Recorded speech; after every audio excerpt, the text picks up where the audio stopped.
My apologies on that, ladies and gents. My OBS decided to fucking disconnect and crash on my ass, so very much my apologies. But we are back at it once again with some Skies of Arcadia Legends. If this is your first episode watching, feel free to check out the VODs, and if the VODs aren't there anymore on Twitch, feel free to check them out at youtube.com/, at IndieSmack. I'm pretty sure that's what it is. It's at or slash. I don't know. I'm winging it right now. But if this is your the first one you're watching, we are doing what I am calling the Wheel of Piracy. What exactly is the Wheel of Piracy? Well, I have this fancy little fucking wheel right in front of me right now, and whatever it lands on, I am not able to take that action for the entirety of the stream, which I realize I've been saying 5 hours. I've been keeping it mostly towards 4 hours. So let's just cut that awkwardness right now. It's 4 hours. For the next 4 hours, if it lands on attack, I can't auto attack. If it lands on S moves, I can't use any of my S moves. Yesterday, I wasn't able to use any of my magic. So I'm going to casually look away, take a little sip of my bloom here. By the way, if you've never had a bloom and you like energy supplements like I do, oh, do I recommend them. The Glacier Crush one pretty much tastes like Gatorade. And let's just give this bad boy a fucking spin. I feel like the wheel's gonna be nice to me today. I have a feeling the wheel's gonna give me... It's gonna give me focus. I am calling right now. I'm not looking at my monitor right now. I am calling focus. So, I'm gonna turn around right now, and let's see what we got in 3, 2, 1. Okay, I'm fucking hoarding gold again. Great. Fuck!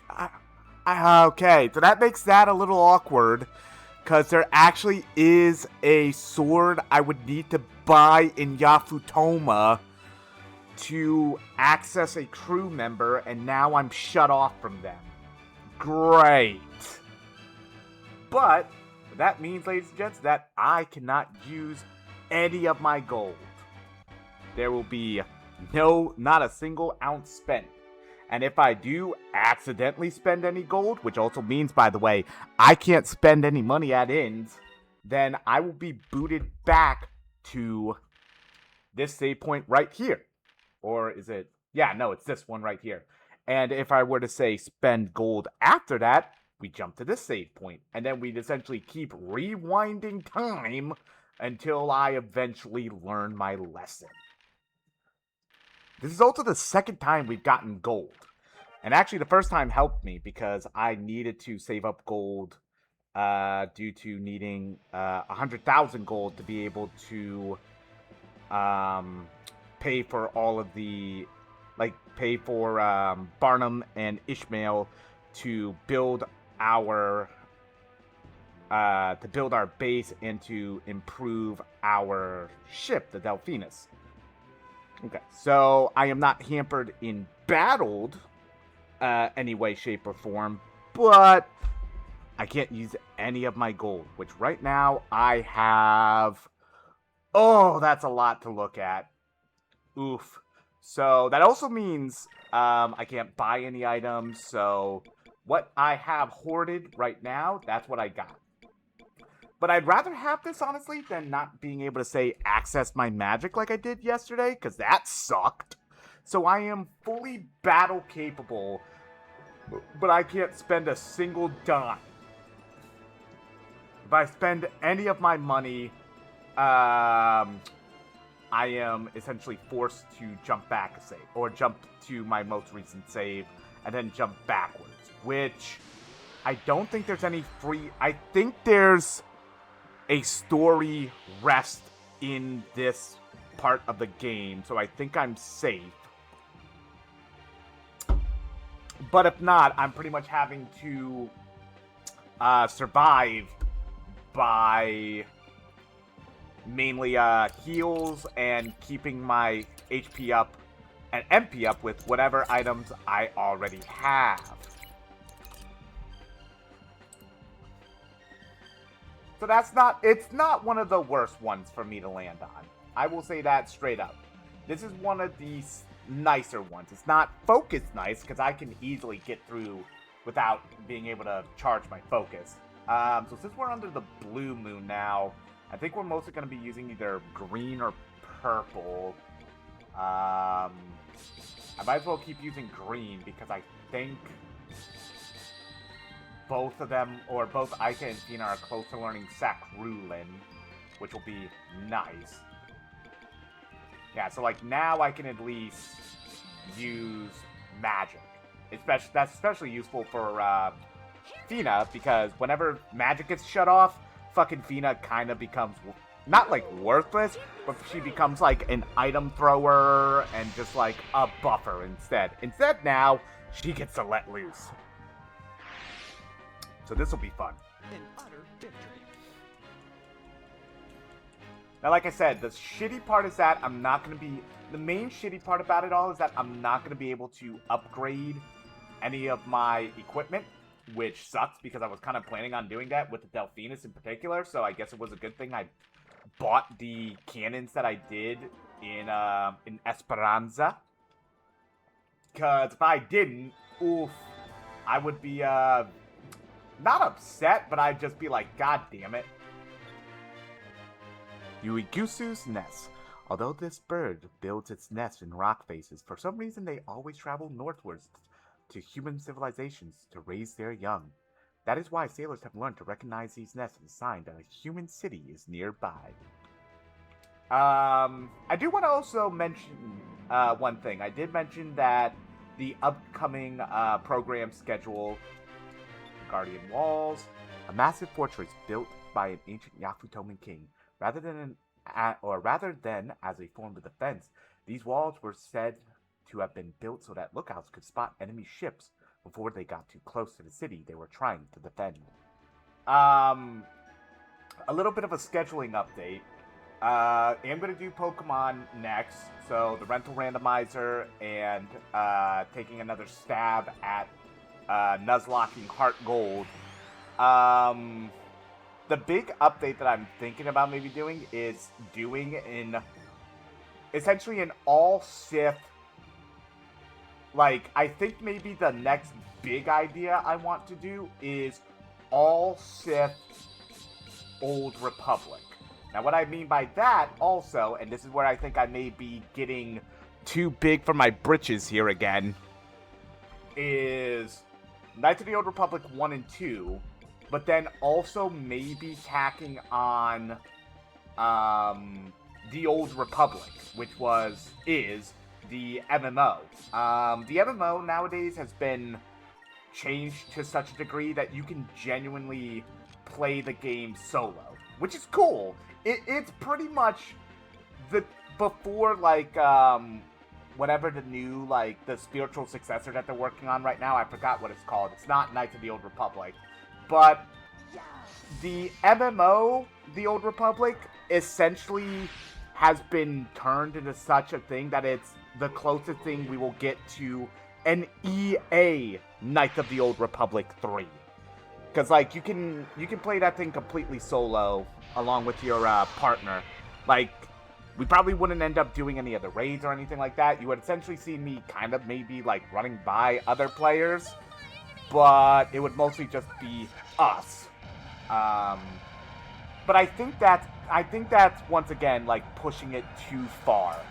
Kind of like what I should have maybe realized with Final Fantasy. But I just wanted to put that out there saying, I may do it. It sounds fun, because honestly, some of the, especially the Empire classes are really fun. I've played the Old Republic on and off, like, throughout my years. I think I only ever, I don't remember if I even completed any of the stories, though. Like, I always kind of just, like, I was one of those people with MMOs where I would just jump on, like, make character to character, just kind of on a whim, and then forget to play them, then pick them up again, then just start all over again. I was one of those kind of, like, habitual character creators in an MMO. But I thought that would maybe be a nifty idea. Alright, I think I'm just keep going north.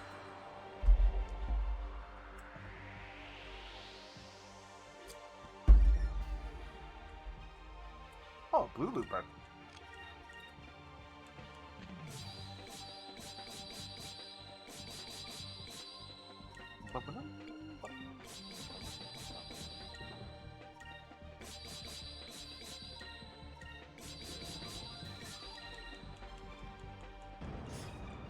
A goo looper.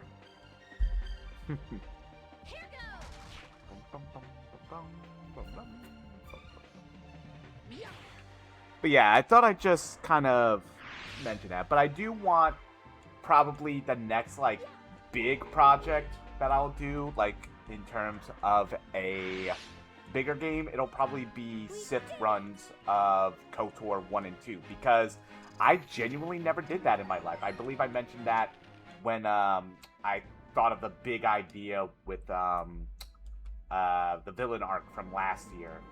But I think it would be a cool, or just a cool thing, like periodically play games that have like a morality system in an evil way, because all I ever did in my life was play, like, Paragon or Paragon Shep in Mass Effect, and that was pretty cool to be like the Renegon run was probably one of my favorite Mass Effect runs ever. Always was a Jedi in Knights of the Old Republic 1 and 2. So I think witness or like living through that for the first time with you all would be a pretty cool thing. Anyways, hey, do you hear anything? I mean, besides the wind. Now that you mention it, I can hear something. I'm not sure what it is.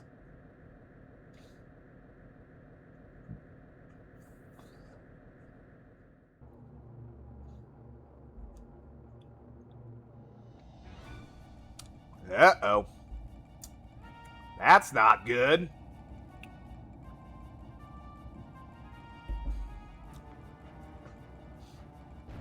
Ah, hell. What the? Jesus Christ! They just came out of nowhere and attacked us. Looks like we're gonna have to take them down. Battle stations, let's go! Hell yeah.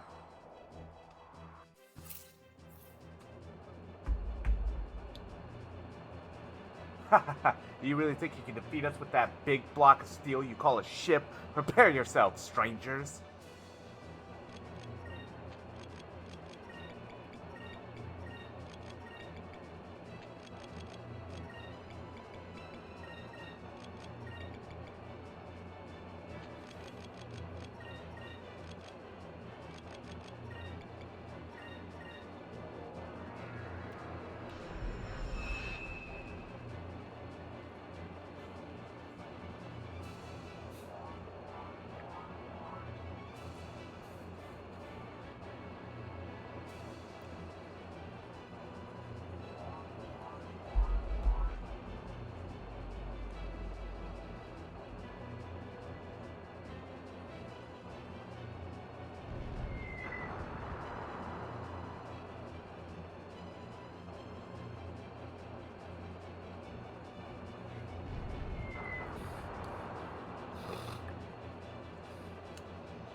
It appears that Yapatoman ships can climb to great altitudes. Our cannons can't reach them. Besides, our cannons may not be able to, but I bet our torpedoes can. We should try firing those as often as possible. Yeah, about that. Honey, we don't have torpedoes. I kind of, didn't right now.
I forget what those crystal balls are. I want to say I can sell those.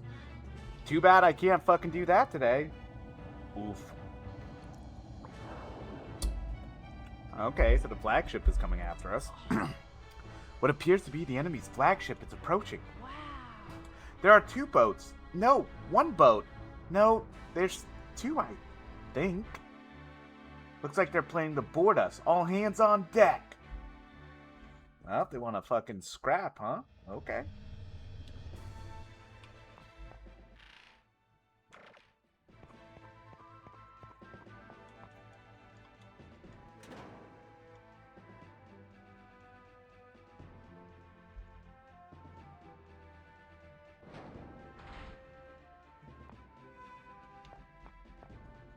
Alright.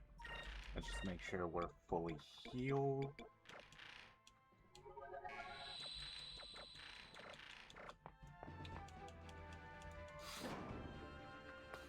Oh, no, wait, no, I need to go down one, probably. Yeah, 'cause that leads to the crow's nest.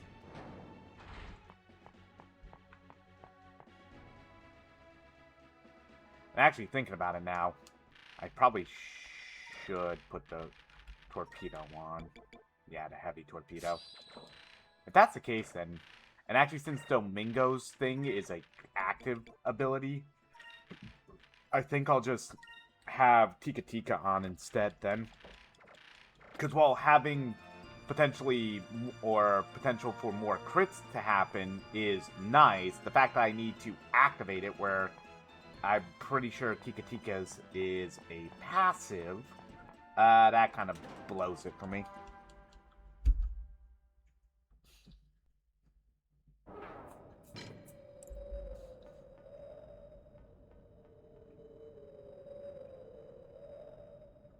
Westerners, we've been waiting for you. Hmm? Who are you? My name is Zhao. My name is Mao. It is our mission to collect 1,000 swords. Oh, so they're fucking, Musashi Miyamoto. Cool. So, you must pick one of two choices. Surrender and give up your weapons, or die and we take your weapons. It is up to you to decide your fate. How about we kick your butts and toss you overboard? Besides, you guys are unarmed. What can you possibly do to us? If that is your decision, then we must kill you now.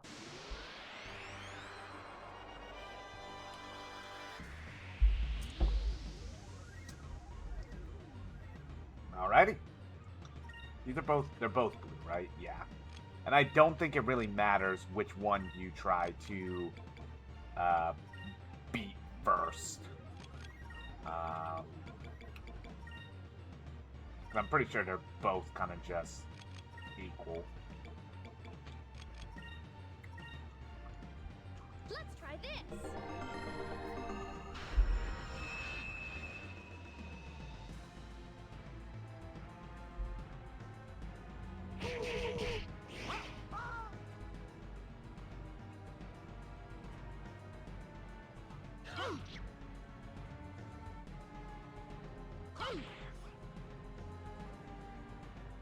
Let's try this.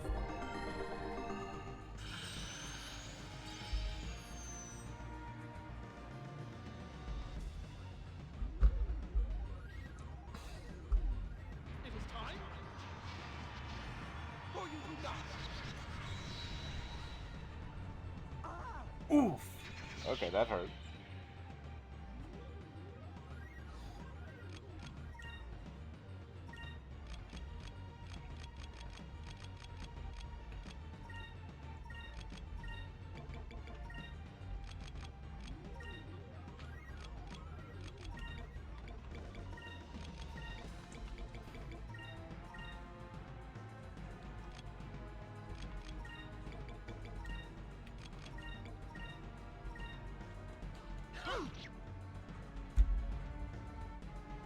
Moves, give me strength.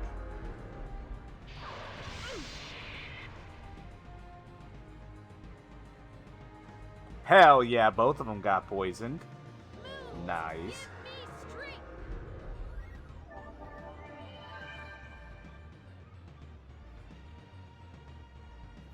This should work.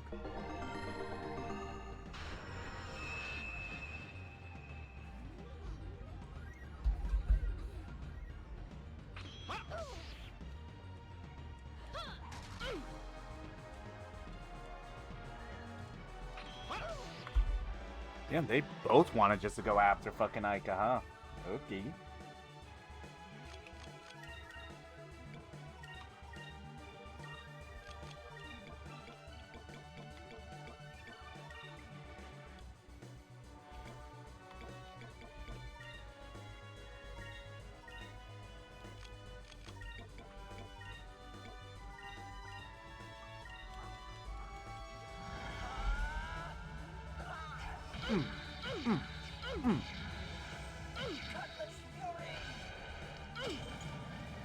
Jesus Christ, we nearly took him down in one shot. If I would have knocked this, probably I would have taken them both out. That's okay. Moves, give me strength.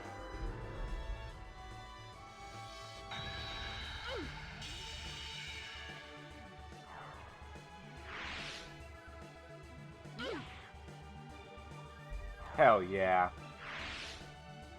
Clean as a whistle. Oh, I haven't had the fucking timer going. Let's see, I've been pretty much streaming for about a half hour, so more so need to put it for 3:30. Bada boom, boom, boom, boom. Hey, another moonberry. That's number 3. Westerners, you are stronger than we thought. We must report this to our commander. What the fuck? They just jumped.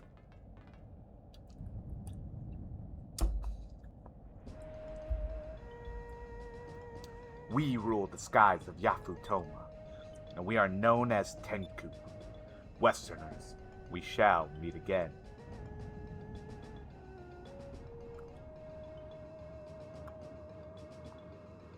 God damn, they be high. Wow, how can they fly so high?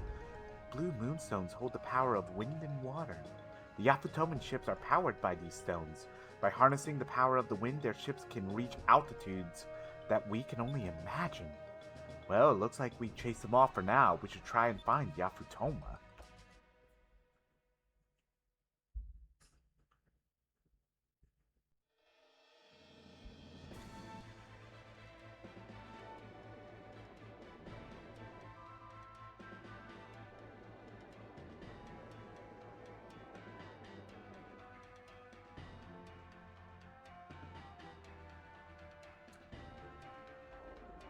bum, bum. Yeah, as you can see, what people thought they were like protected by scales, like the Yafutomans protected by scales, and say eat with sticks. It's because they're more traditionally Japanese. It's like, you know, kind of like technology and civilization kind of left them in a way behind because of the Dark Rift kind of cutting them off from the rest of the world. Ancient legends speak of Yafutoma as a mystical land to the east, covered in gold and populated by a proud, polite people. Cut off from the rest of the world by dangerous currents, it has developed a distinctive culture, first discovered by Vice, the Blue Rogue. Yeah, so because they were cut off thanks to like the Dark Rift and so many powerful sky currents, Yafutoma essentially developed their own culture and ways.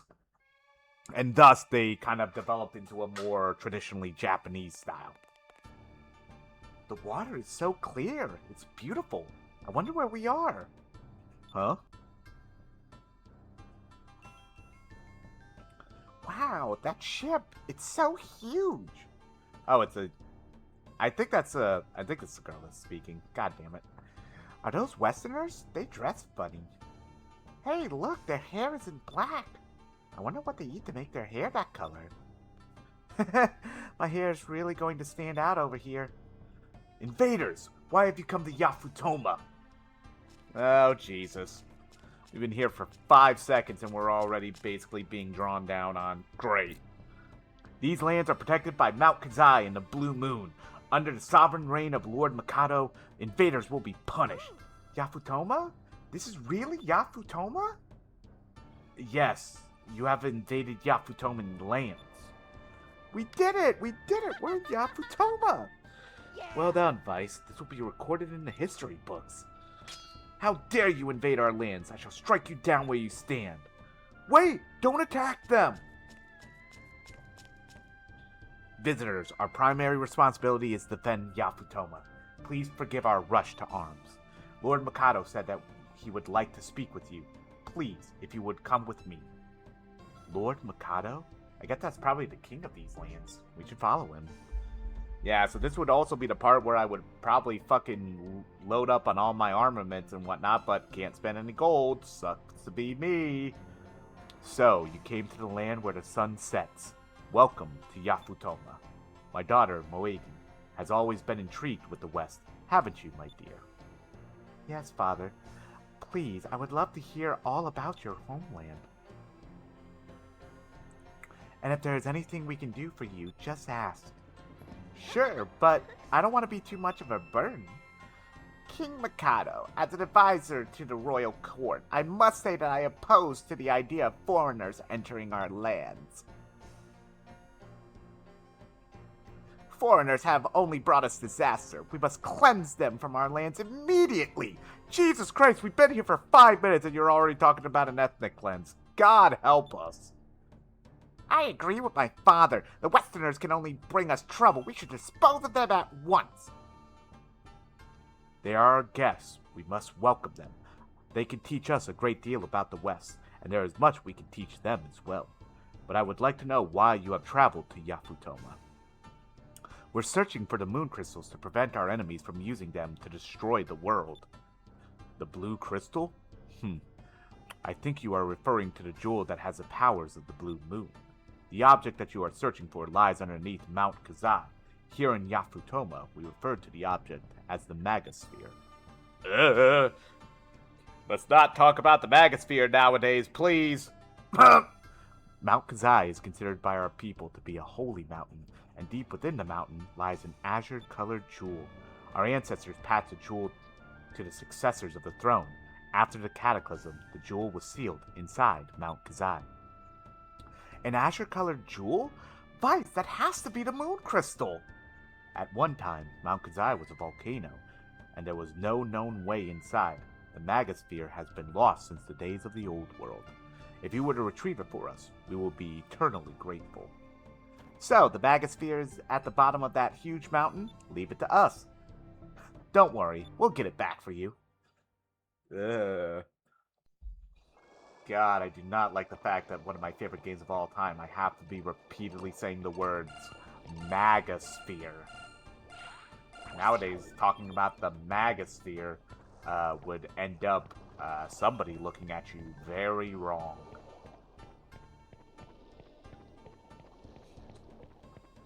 Oh boy. So I can't buy anything, so I'm not going to allow myself to buy the Surian blade that I would need to recruit the woman back in Maramba. So I'll just need to try to come back for it. Or just completely forget about her, I guess. It doesn't really matter. So I'm on 3 moonberries, right? I'm pretty sure there's another one around here. Because the interesting thing about Yafutoma is we can actually sail around in the water here in essentially bathtub boats. And the closest one I want to say is back on the other side here.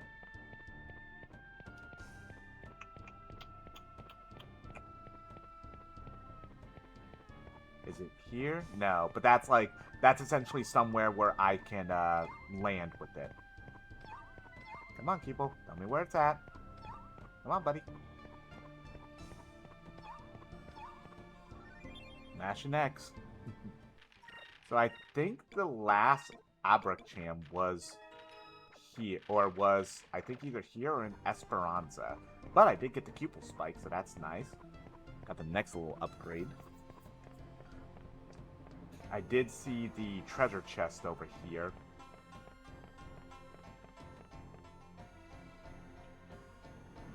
So we're actually not going in here to buy anything. We're actually just going to go right through. Take this up. 3,000 gold. Hell yeah. I'm not going to spend a fucking dime of that today.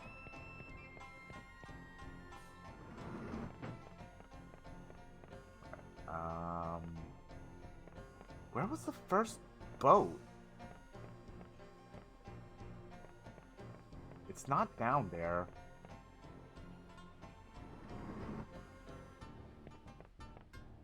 Yeah, I can't buy anything from you. Where was the first boat? Is it across the bridge? Oh, okay. So I probably have to cross the bridge, park the boat over here. Yeah, it's over there. I see it. I thought I did. Yeah, there it is. Okay, so I see what I need to do to get that chest. I need to essentially bring the boat over that way, and then, need to bring the boat over this way, and then open it. Because there's also, at least, I believe, 2 crew members we can get here. I want to say there's at least 2. There's technically 3 in the land of Yafutoma. One of them is one of those ridiculously hidden away ones I was talking about before.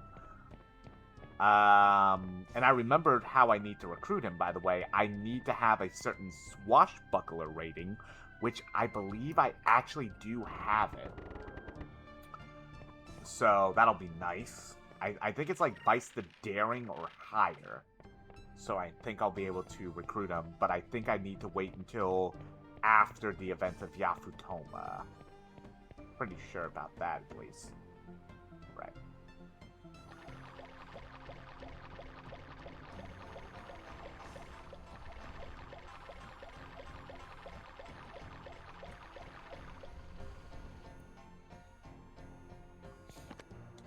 Hell yeah. Okay. So, now I have to make a choice. Do I want Omega Cyclone or...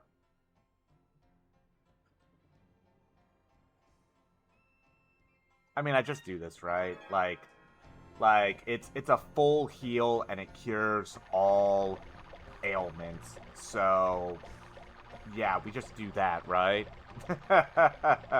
It's like, as fun as Omega Cyclone may be, especially since it's like 1 SP less than, it's 1 SP less than Rain of Swords. We're just doing that, right? We're taking the full Team heal, right? I'm not being dumb like that. Oh, there's a landing pad.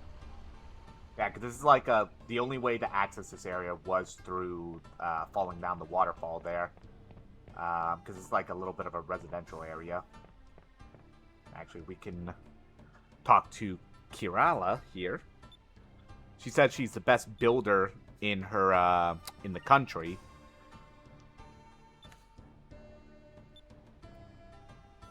And she even suggests, hey, maybe I should go back to the West with you and visit your country. I could probably show you Westerners a thing or two that would really amaze you.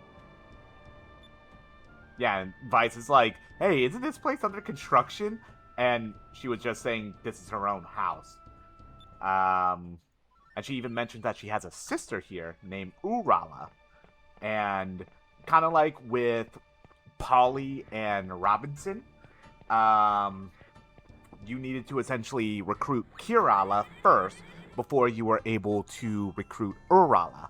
And Urala actually works at the local tavern, and she is the second cook you can get. So Kirala is one of the builders. The other builder that we will be able to recruit, we've already met in Ishmael. So actually the tavern is right over here. I think this is also, by the way, the earliest I've ever had like Lunar Light and Pirate's Wrath. Like, having both of those accessible to me now is kind of actually insane. But yeah, I wanted to show Kirala's special ability is using her crew command, she will replenish your ship's HP to full.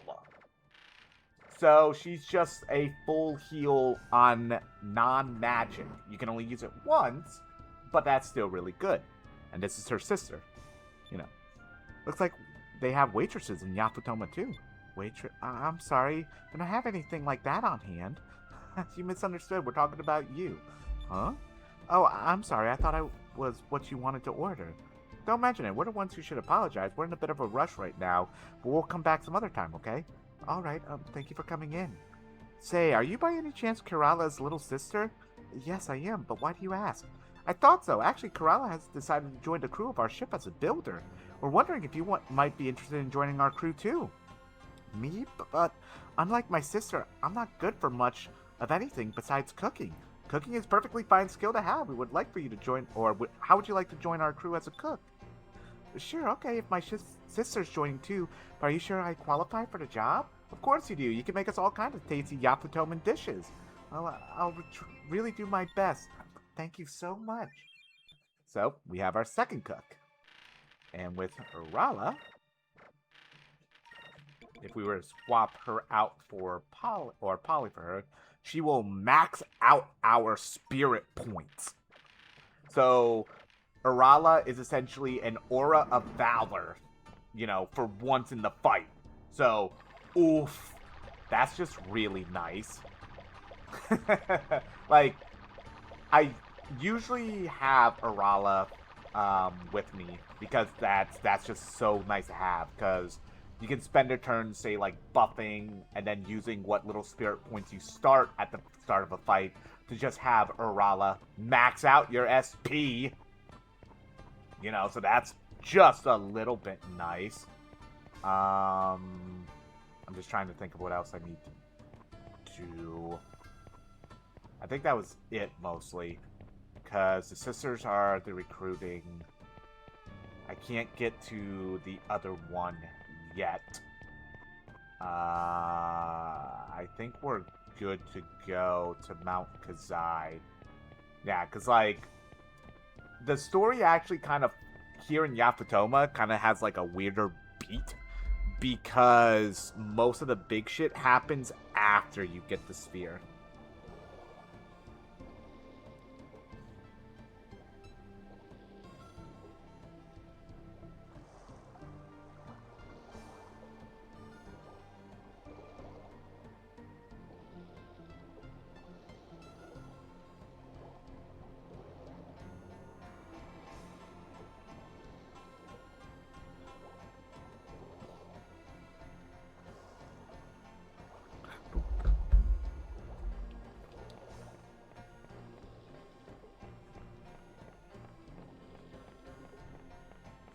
So I do think I need to go over here.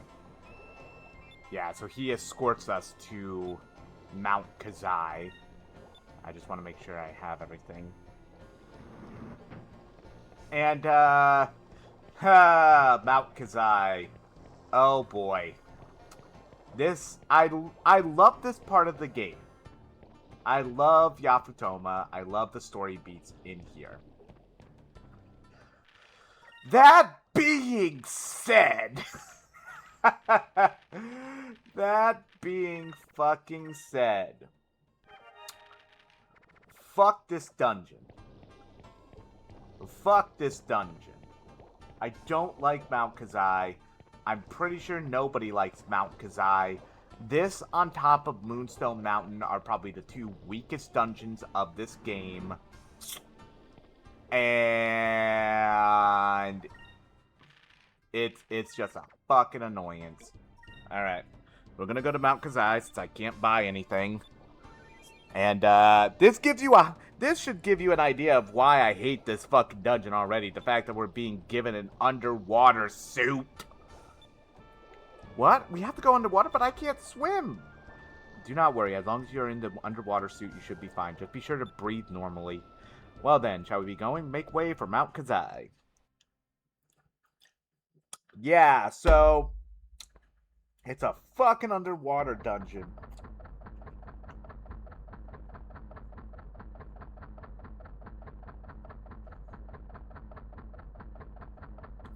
So, let's just say this. If y'all like the water temple from Ocarina of Time, you'll love this dungeon. And if you don't like the water temple from Ocarina of Time, like mostly everybody else, then, yeah, you're gonna feel my pain. Wow, the water here is so calm. It looks like glass. It's hard to imagine that this was a volcanic area covered in lava at one time. What is that thing? Jesus! What? It looks like a huge bird. That must be Blueheim. Blueheim? Yes, Blueheim was the Blue Gigas. It looks like Blueheim was trapped in the lava and encased in stone. If that thing ever got free, we'd be in trouble. The Gigas that you've faced so far couldn't fly. Can't imagine how tough this one would be. We should secure the blue crystal as soon as we can. Let's go!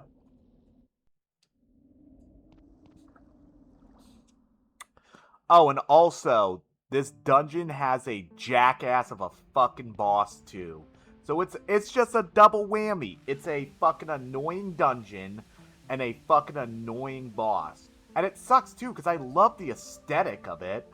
I love, like, you know, the running water and all the blue highlights from, like, the stones and whatnot.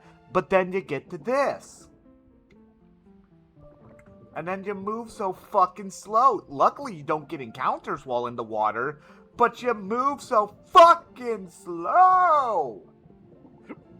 And you're having to do this throughout the entire fucking dungeon.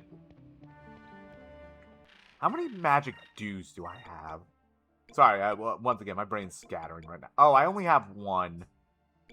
Fuck. Okay. Fuck. Okay. I don't have any magic fucking droplets either. Okay, so I'm on a fucking... Okay. Oof. Okay. What's this rock? It looks like some sort of switch. So, I'm limited on my fucking magic. Very badly. Because I can't spend any money. Okay. So I might as well have been fucking hampered by magic anyways. I can use magic, but I can only use it a certain amount of times. It looks like it triggers some sort of water release valve. Ah, I see. The switch is probably here to fill this area with water. Yeah, so as you can probably guess, what we need to do is essentially fill this room with water, and then we'll just casually sink to the bottom.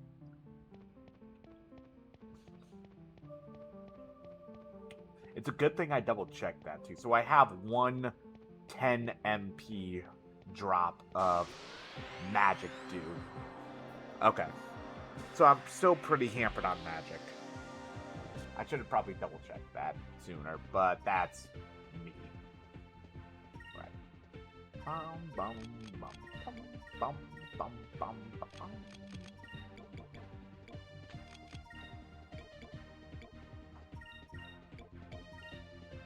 Over there. Yeah, so Cupil Spike, he literally just turns into a fucking, just like, death trap, fucking weight.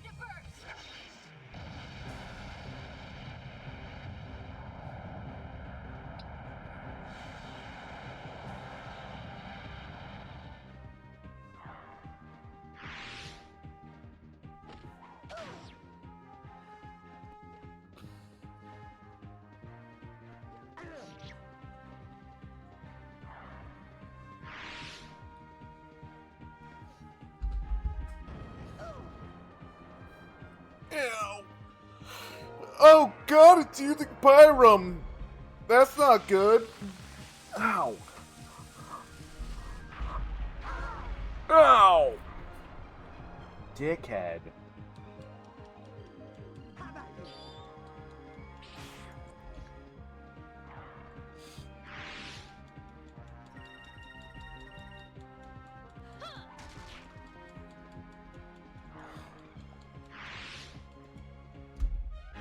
We did it. Man, these fucking bots trying to sell goddamn view bots are getting all sorts of creative with their fucking trying to message to hop around either bands or say like keywords that are maybe banned from a chat. They're getting fucking creative, and that's bad. Let's see.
I think she doesn't need the Dabu High because she's already pretty much one of the quickest people.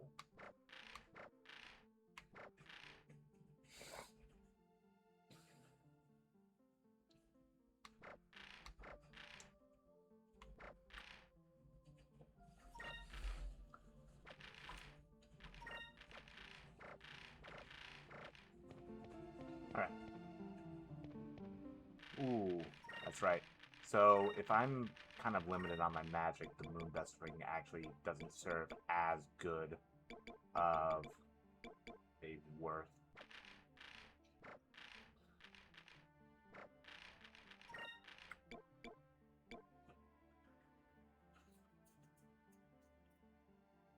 Probably Warrior Chart then, I guess.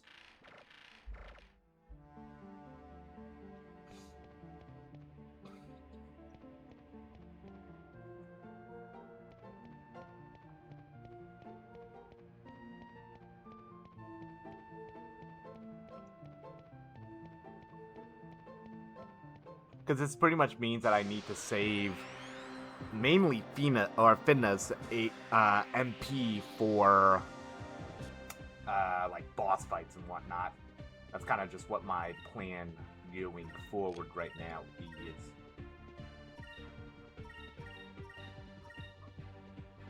Prepare yourself. Fire consume my enemies. Slam to burst.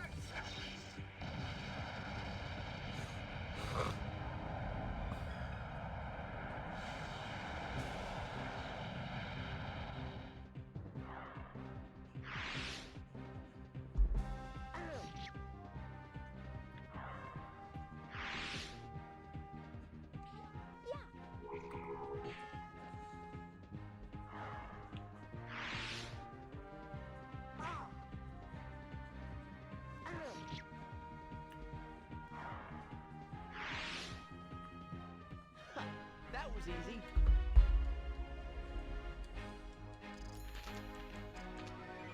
A moon robe? Hmm.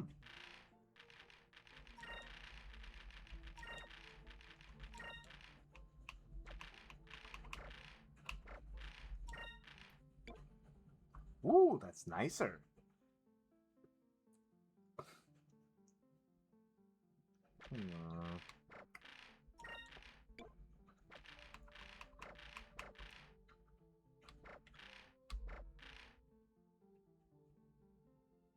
Probably thinner.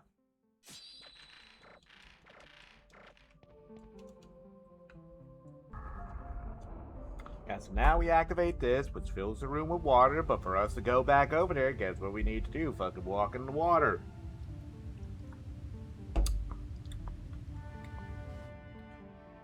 Can't tell you how many times when I've played this, like, on my own time, it appears the switch was here to fill this area with water. Like, I would just hit essentially the fucking button on Dolphin that allows you to speed it up. I'm not gonna do that here, but godly, it just becomes a little bit painful, just trudging through this dungeon.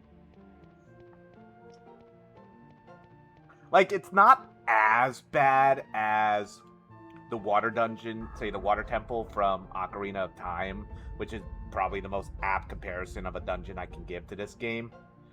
It's not as bad because it's not as tedious, because you're not, like, you know, having to put on the iron boots, fucking sink down, save, you know, constantly hitting the saves and whatnot.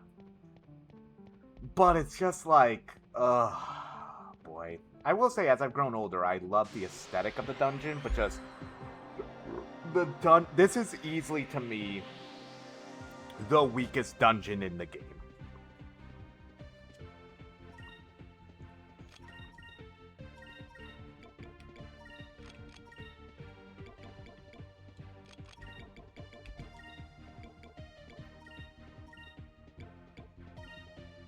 Here goes. Well, I thought with the Nocturnal Sight you would genuinely nail that easily. Whoopsies on me.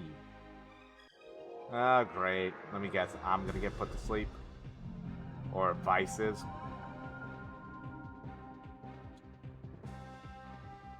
Nope. Oh, they just missed all around. Sucks to be them.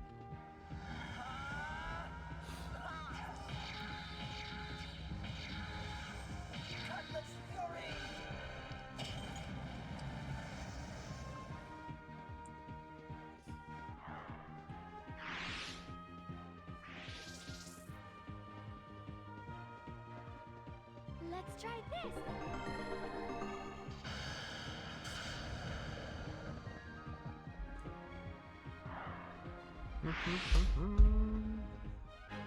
We are victorious. Hell yeah, we are. Alrighty. Yeah, so now we need to go to the other side. Get the water flowing from over here.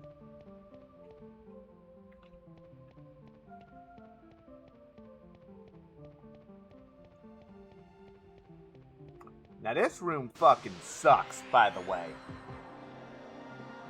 This room, if you don't know what you are looking for, sucks a big fat one.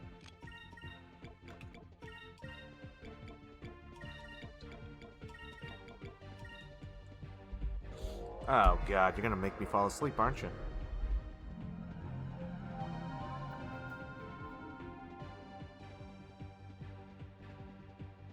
God damn it.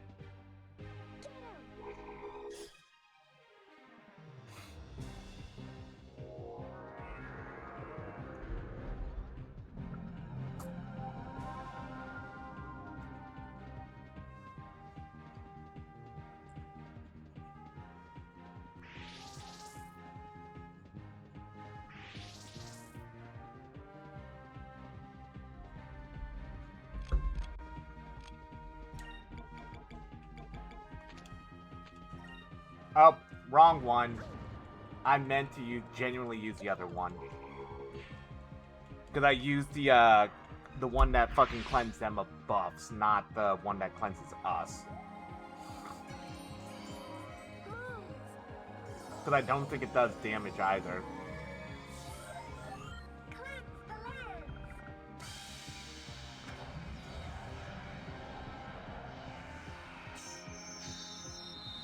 Or if it does, they're not going to take any damage. Yeah.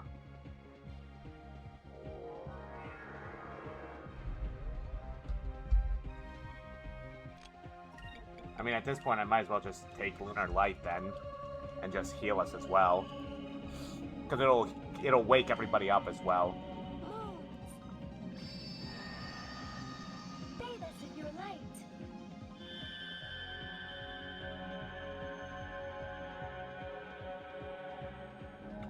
Yeah, so this is easily one of the most broken abilities in this game. Because it's like, it completely, it's a full cure, full heal all for the entire fucking party. So that's just gnarly. Of course you run right now, jackass. But at least I was able to get the heal off, so.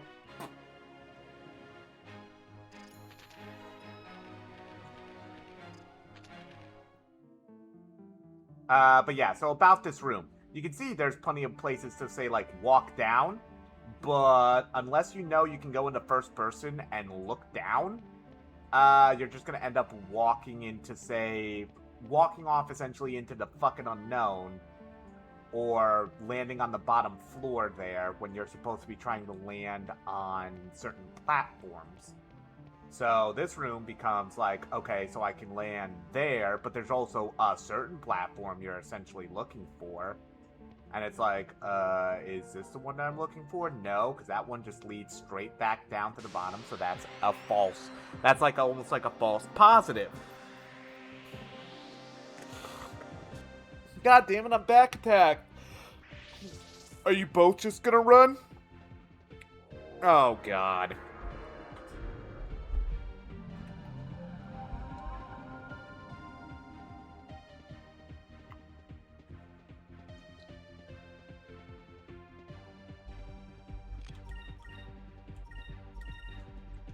God damn it. Well, at least we still get the magic XP. That's kind of what's important in this scenario.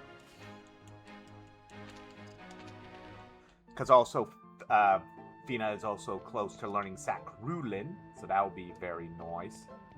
I think it's this one that I want. I don't remember if one of these has a treasure chest or anything like that. But yeah, you want to like land up here. But as you can see, like, yeah, nope, this was a false one as well. The one I'm looking for is that one back there then. But then, like, when you look at it from, like, down here, you have to remember you're looking at the room down here, and then you go back up, and you're like, okay, it's the square at, like, the top left, and then it's like, wait, what is the way that you're looking at it from when you enter the room? You know, so whenever you fail this part in particular, you just end up having to make this slow ass trudge back up to land where all you can do is hope to God that you fucking pick the right one. So it's like, okay, so what would the room look like in like where I was angled when I fell towards the door? Like, you have to, like, it messes with your brain a little bit because you have to essentially reorientate yourself to where you were looking at in the room, but you got to remember you were looking at it from like a different angle. So it just ends up fucking with your brain, and then you just end up walking that slow-ass trudging walk so many goddamn times.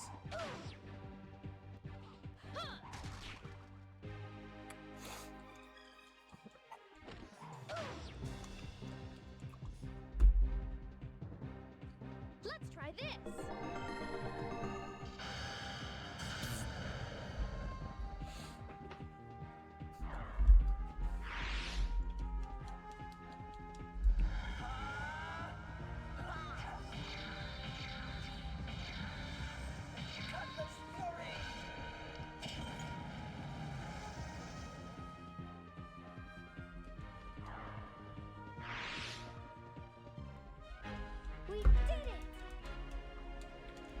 dun, dun, dun. All right, and that is our first finished element for at least one of our characters. See, now here's the thing too. It's like, okay, it looks like I may land there, but I'm actually not going to land there, not directly. So I'm essentially like in the right zip code, but I wouldn't land directly on that. That won't land there. So it's like, so where am I supposed to fucking go for this one? I think this is it.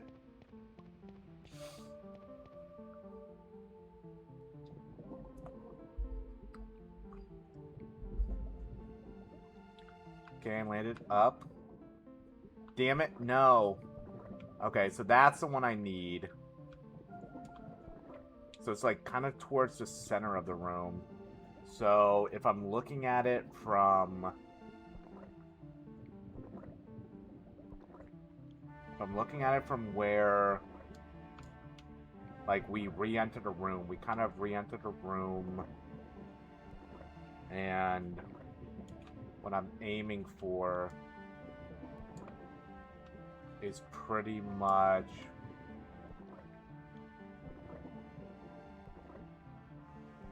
Like, am I aiming for this one? No. See, like this room in particular sucks. It's this room that I have such a fucking gripe with.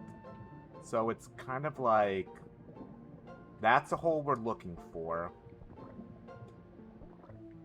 So it's kind of like I need to, while I'm making, once again, this slow-ass fucking trudge of a damn walk, I need to remember how that hole is in relative view from up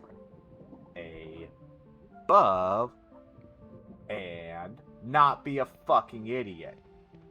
So it's like, then you got the random battles.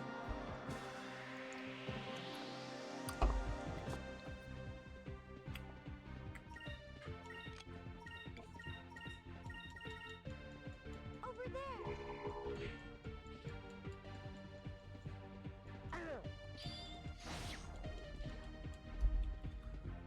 Bum, bum, bum, bum, bum, bum, bum.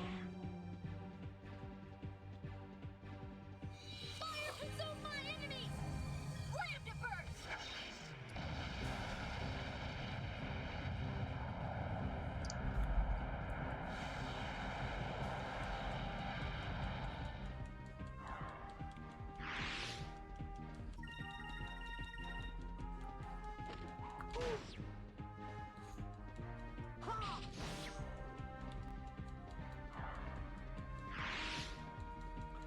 But honestly, in a way, Finna having Sacralin kind of doesn't matter. Oh yeah, another Moonberry, because she has Lunar Light.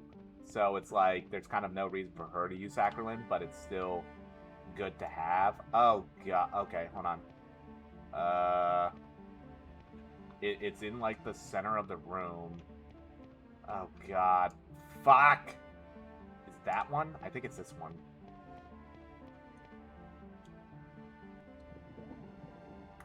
I think this is the right one. Yep, this is the right one. Thank God. Now, we go to hit the switch that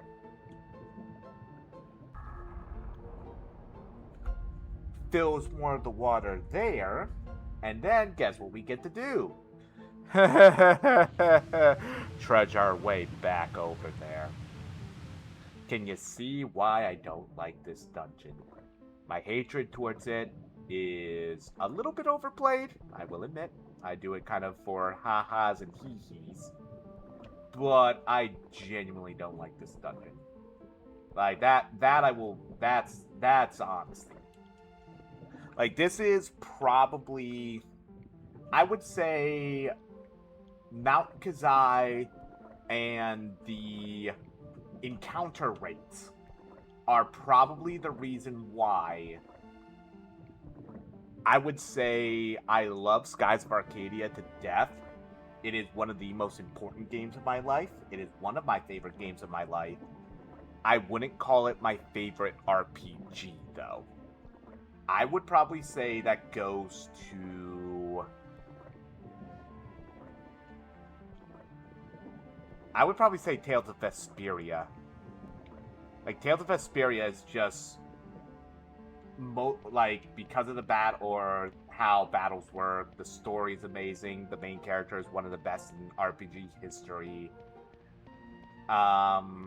I can't really think of any, too many low points for that game as well. And make no mistake, Skies doesn't really have bad low points. I still call it, a 9 out of 10 of a fucking game. It's a fantastic game. But the encounter rate and this dungeon in particular, this dungeon genuinely helps tick off half a point. To most people, the wild ass encounter rate of this game would bring this game to an 8 or a 9 out of 10. For me, because I understand that's how they balanced the game itself around. Instead of higher XP being given to enemies, instead it is you're expected to essentially run the gauntlet and slaughter everything in your path to make sure you're a proper level. Think about it this way. We had access to Loose Cannon Lappin, right? The recommended level for that bastard is 40 plus. And we're just about to approach 40 something. We're 31. You know, so it's this game expects you essentially to slaughter everything in your fucking path. And to think that this is the game, this is the one where the encounter rate was fixed. This is fixed encounter rate. Yeah, so by the way, hey, there's a big thing I want to mention right here. We do have one more thing we have to fill with, fill in the back end here. Why the fuck can't I jump now? What the fuck do you mean the water needs to be exactly right here? This is easily why can't I jump? I'm smashing the A button. I'm trying to jump in. Game won't let me. I get why. It's oh, there's one more you need to fill. It's that doesn't physically look like it makes sense. Why can't Vice just jump in from that point? There's no point in doing that. There really is. There's no point in making it like that. He needs the water to be an entire 2 feet high, an entire 2 feet higher.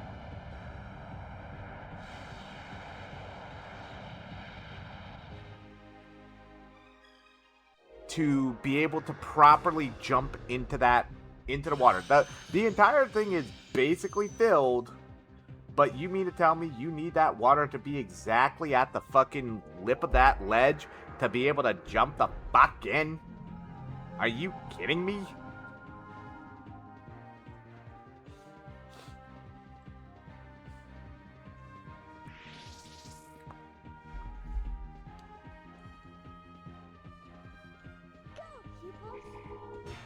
Bonk. Looney Tunes ass fucking pupil. Hey, congrats, you woke Vice up.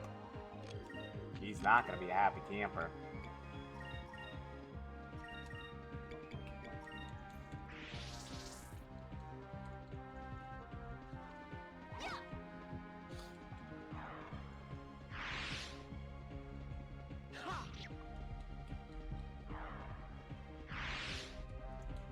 Is it over already?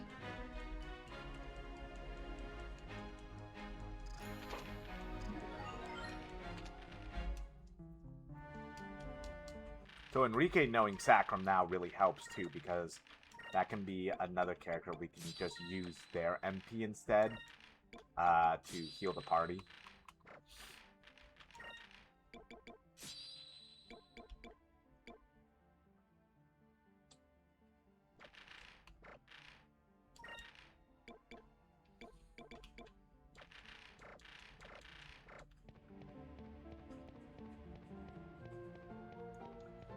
So now we kind of go to this back cave area where we will get that chest. I think that's the Zivelin Bane chest.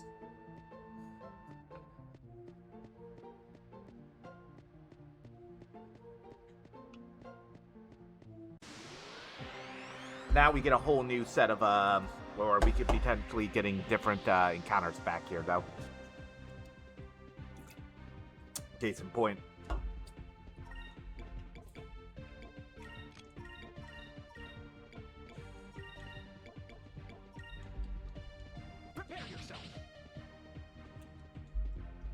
Bum bum bum bum bum bum bum bum.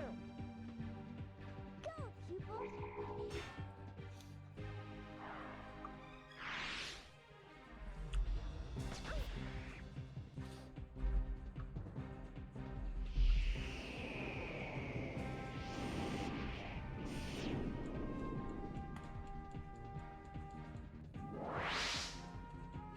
Wow, silencing us, jackass.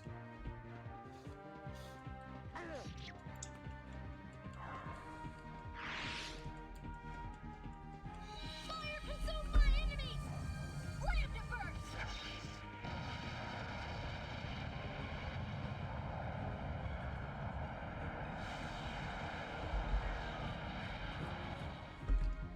Yeah, see, like, Lambda Burst now is gotten kind of outpaced as well. Now, pretty much the only real ability that she would have that would be doing real damage is Omega Cyclone, which we might as well learn next. If we get enough Moonberries, we only need, I think, 3 more?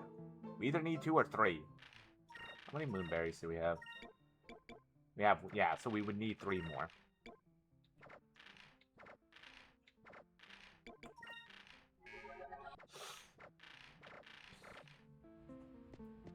So, like, I will say, in terms of the 4th party member usefulness, since we've seen all 3 of them, I would probably say Drachma is the best, not only because of tackle, but his second ability is actually really useful, because it doubles your spirit points, to the point where probably there is a point where you'll be able to pick from the 4th member, and most people actually do pick Drachma because of his because of that utility. Probably Gilder will be next, not even because of the first ability that he has, Gunslinger, but he has Aura of Denial, which is essentially it's Delta Shield, but you can still use your own magic. Like, it's a one-way Delta Shield instead of Delta Shield, like, blocking all magic. Enrique here is not bad, but compared to the other 2, he's the worst. Because his ultimate attack is only single target, where I believe both... Oh, yeah, that's right. So, Drachma's ultimate attack literally is just him making a giant fucking hand and slapping it on an enemy, and it has a chance of instantly killing them. Where Gilder's is having the Claudia just unleash a cannon barrage on the enemy, so it hits everything. Where Enrique's is just dragging one enemy into a coliseum and just beating the shit out of them. So, like, Enrique is kind of the weakest, but it's not like he's not like useless. It's just when you get the choice to choose between all 3 of them, there's kind of like, why would, unless you're sentimental because Enrique's, you know, here with you right now, and like he's been with you for like a bit of a more important part of the story. Like, Drachma was saved your asses and was there with you at the beginning. Gilder just kind of happened upon you, or like you just happened upon Gilder really, because he saved Vice from being marooned. Where Enrique has, like, I guess you could say, the most story reason to be part of the final outcome. But if you're going by like actual usefulness, it would go like Drachma, Gilder, then Enrique. Yeah, I can't believe we had to fill the fucking water 2 more feet for goddamn Vice to be able to jump in. Still so dumb. So now, so blue is weak to purple too, right? Yeah, blue is weak to purple. So we might as well just start purple because we have everything. We have our 2 people who need to know Saccharin now, so we might as well start working on this then. Prepare yourself. Fire consume my enemies! Slam to burst!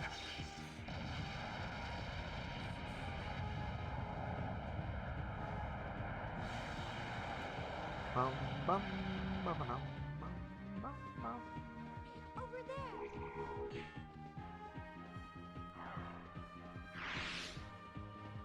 Yeah.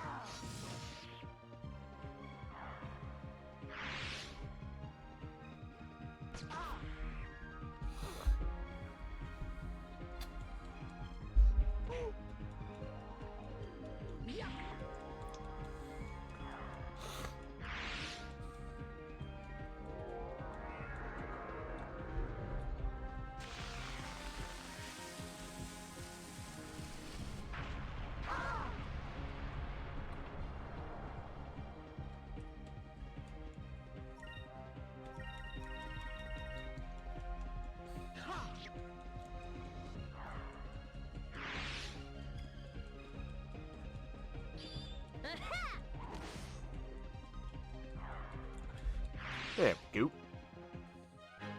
That was fun!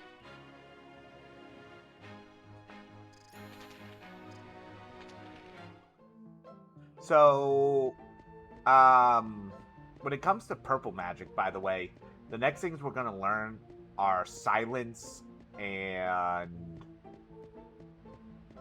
because like Crystalline is the last spell you learn, and it's the last like actual attack spell you learn.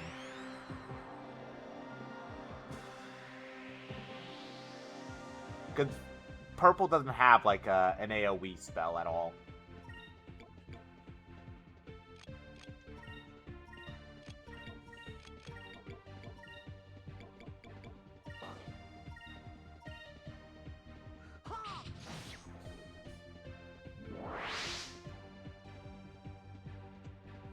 Fire consume my enemies! Slam to burst!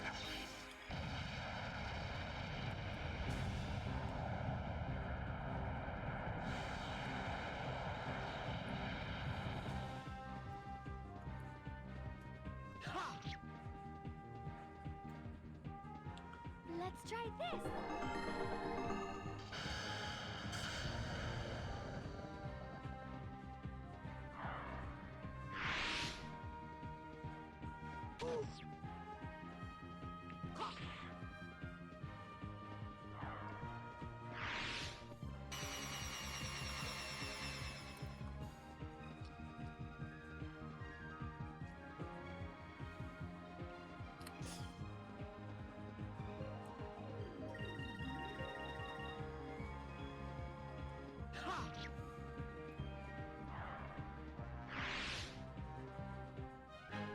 That was fun!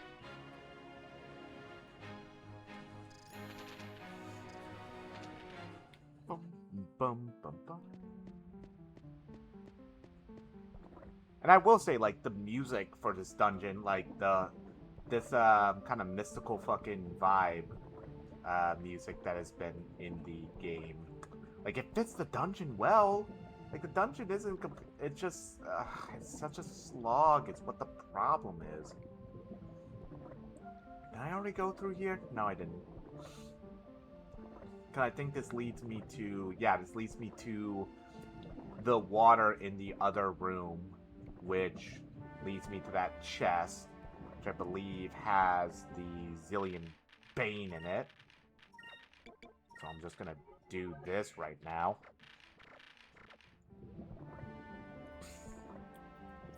Yeah, just like, it's this underwater fucking suit. It's mostly this fucking suit that just makes me fucking just despise this damn dungeon. So yeah, I'm pretty sure, yeah, this is the Zillion Bane. Bum, bum, bum, bum, bum, bum, bum, bum. Well, good thing we're already all purple.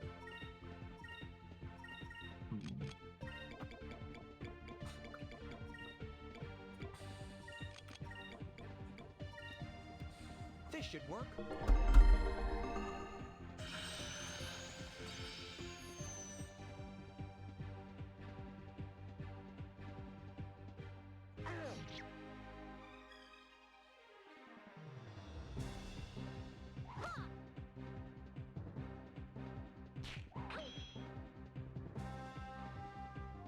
Let's try this.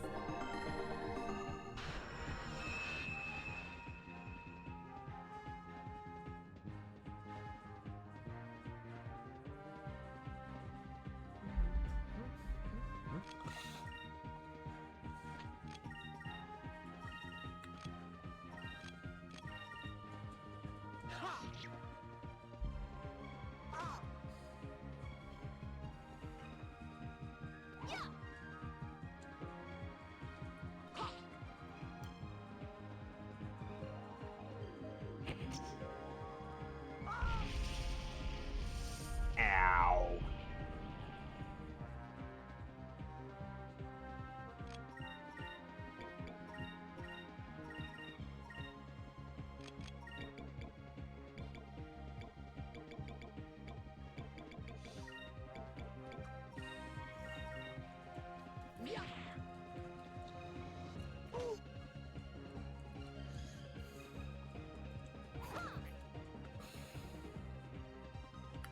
Behold.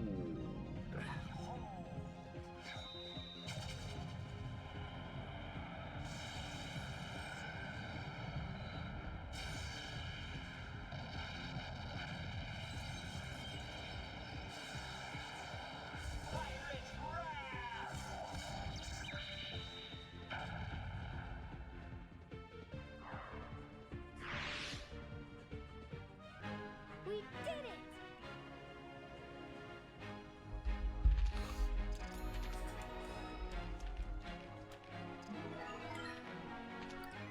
Another Magus Seed. Hell yeah.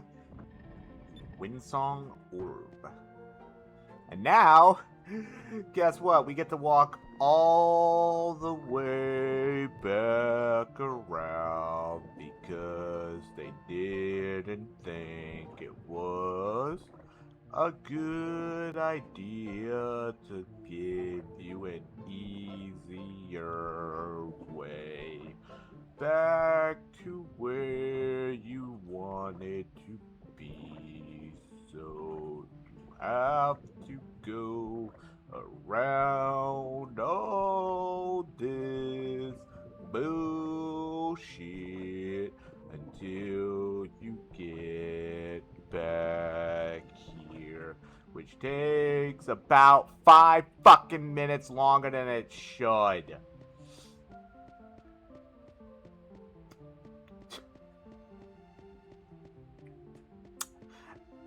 Ah, boy. But at least we filled the entire room, you know? At least we filled the room, even though it looked like we should have been able to fucking jump off the third one. And surely it can't get any worse. Surely, right? Fire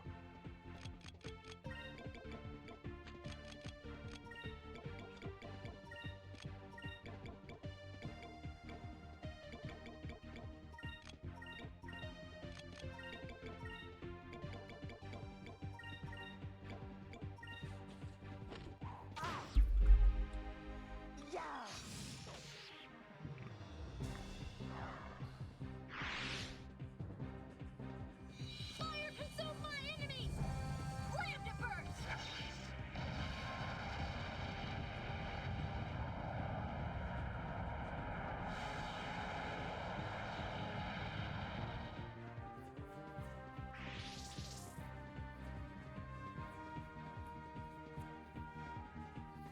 yourself.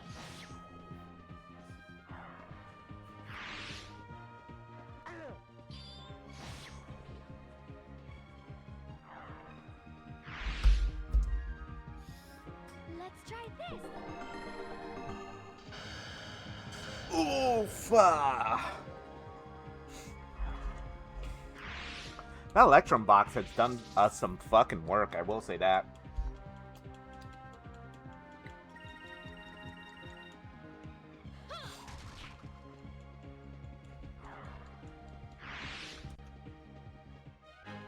I hope that I'm being useful.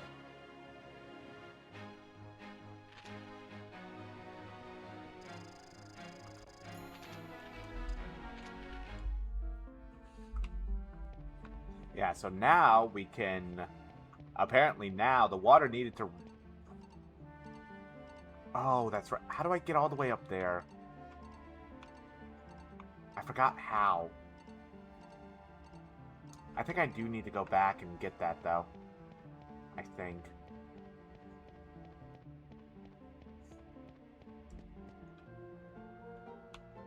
Doesn't look like there's a way over here, though. I think I do this all the time. I mean, I can always come back to the dungeon, grab that moonfish, but I do think I need to go the normal way.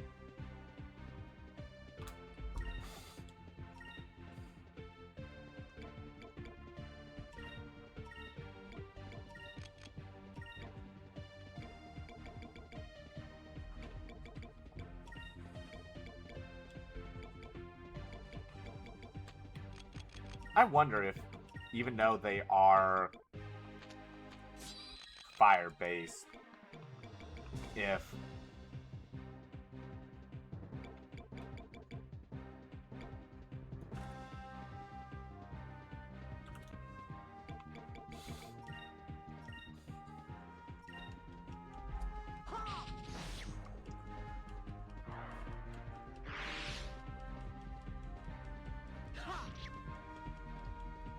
I just think, like, if I remember correctly, red on red is actually very weak. Give me strength. So it's just better for us just to use Noxus instead. There we go. Just cleared that out. That was fun.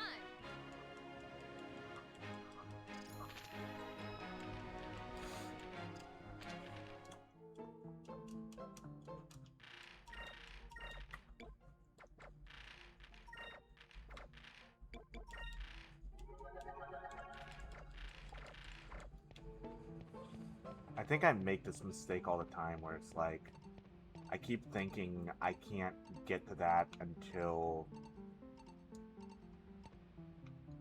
Let's see. I mean, I can always come back to Mount Kazai. That's the thing, too. It's like... But I don't think I get that by going up and over there, though. At least I don't think so.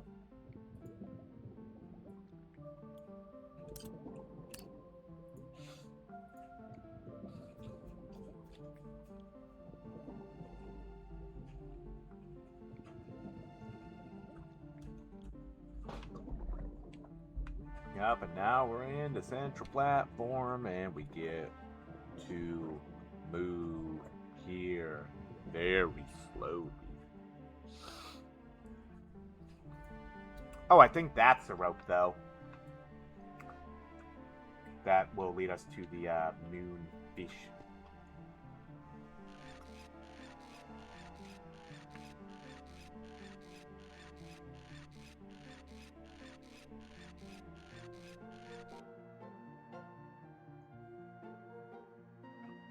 Yeah, there we go. Oh, no!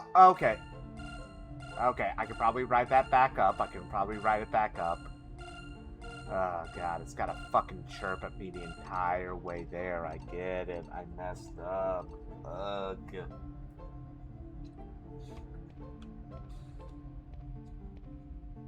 Luckily, I can just ride this back up. This is just like... This is the way to essentially get back over there without needing to, jump all the way back down again. And it's gonna chirp at me again. I get it. I fucked up! Again, go in the first person here either, so I gotta wait until I'm landed and then snag the little bastard. Alright. And back down we go.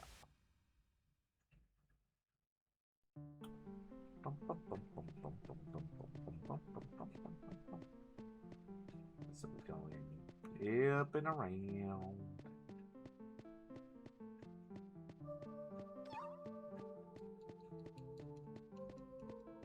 Oh, there's actually something back here.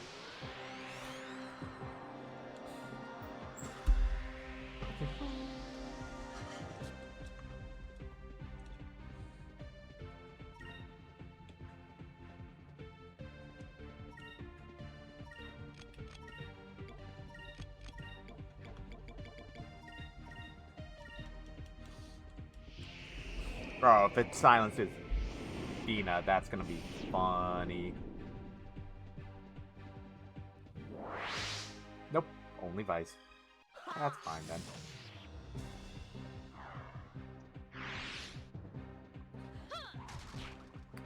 Bum bum bum bum bum bum bum.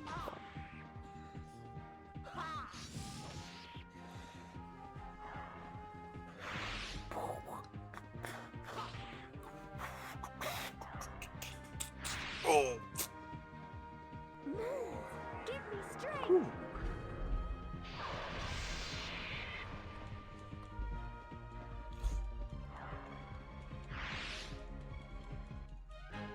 That was fun.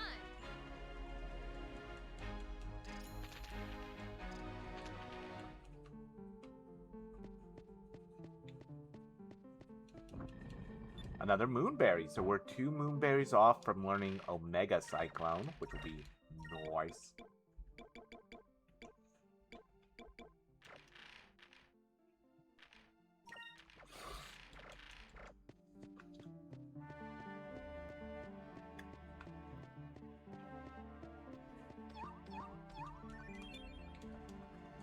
Man, I can't wait to go back to our home base, by the way, and see all the nothing I can buy.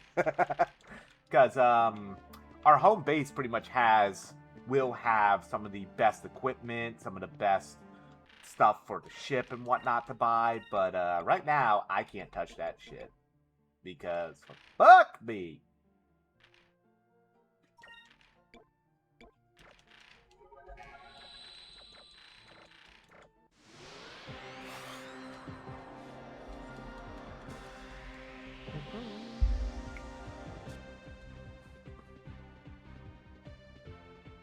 Good lord. Okay, you know what? Nah. Retreat! We're actually just gonna run from this one at least. I'm getting a little bit tired of this. Especially in this dungeon. Especially because I know for a fact, by the way, for me to walk forward right now, I gotta encounter these 2 fucking statues that are on the sides. Which both, by the way, have a chance of stoning me.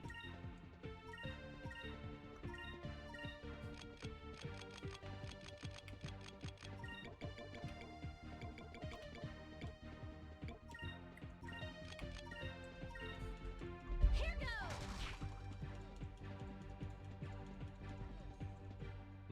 Yeah.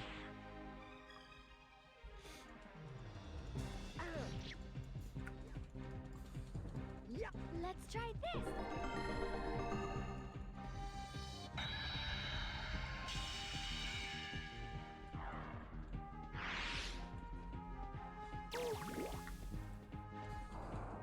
Hey, I had to fucking mention it now, didn't I?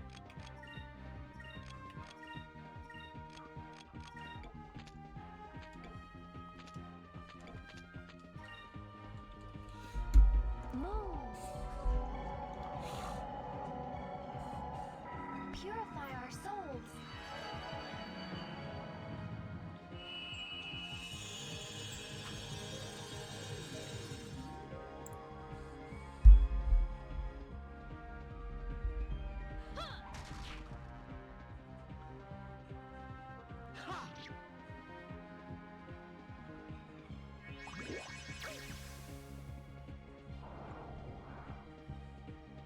It's just gonna keep stoning us, isn't it?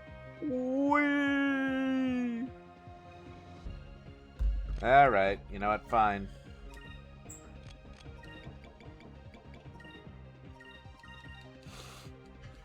Let's try this.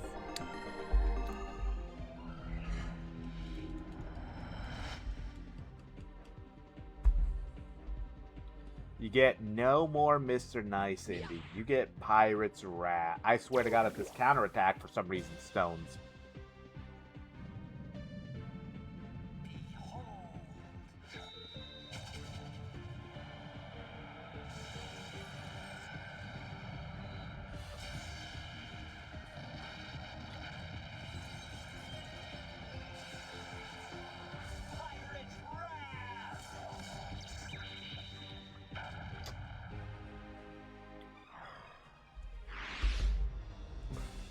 An utter victory.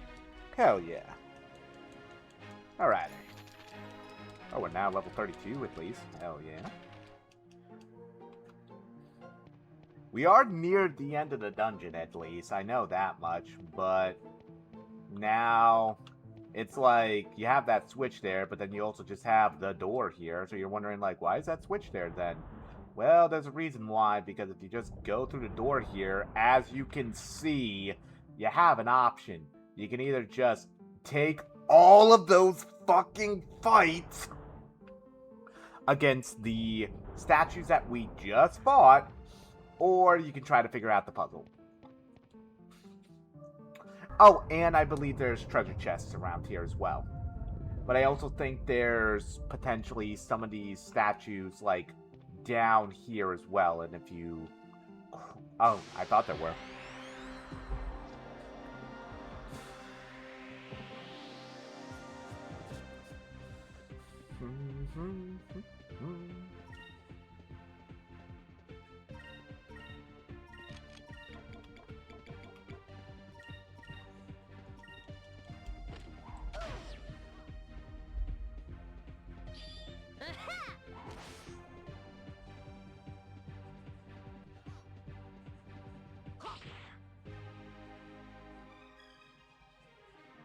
Move.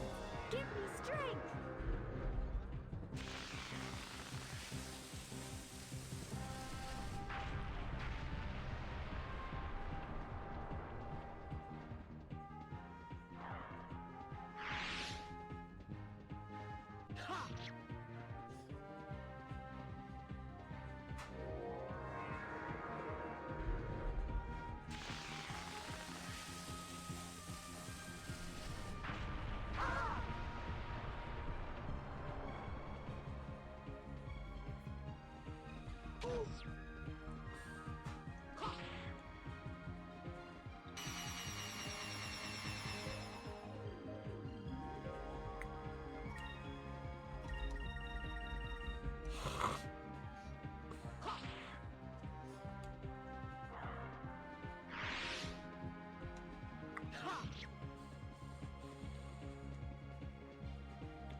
That was easy. Bum, bum, bum, bum, bum, bum. Oh, it's Panica. That's right. It's silence and then the confusion move.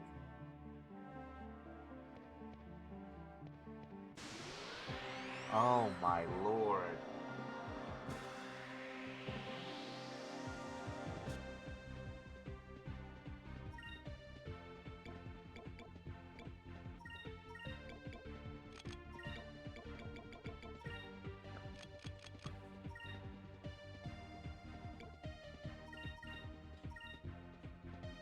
Prepare yourself.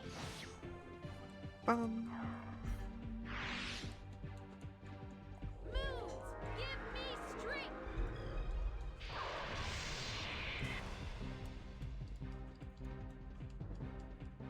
Wow, none of them got poisoned. That's unfortunate.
Let's pray that our next battle goes as well. Bum, bum, bum, bum, bum, bum. I do apologize for the kind of lack of commentary right now. It's just like this. I really don't know what to add to this because like I'm just trying to get through this dungeon. Like this part of the story gets better once we are out of fucking Mount Kazai, but Mount Kazai is just a bit of a fucking slog.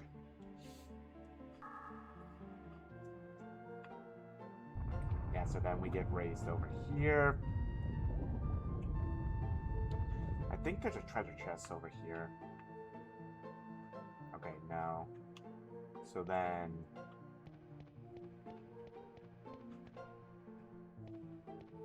Actually, I think there is, because I think I can go over it, or I get it through over here. Ugh.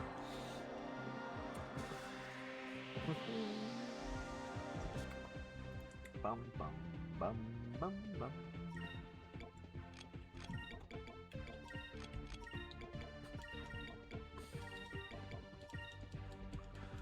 Prepare yourself. Dun, dun, dun. Dun, dun, dun, dun. God damn it. Over there. Here goes. Get him.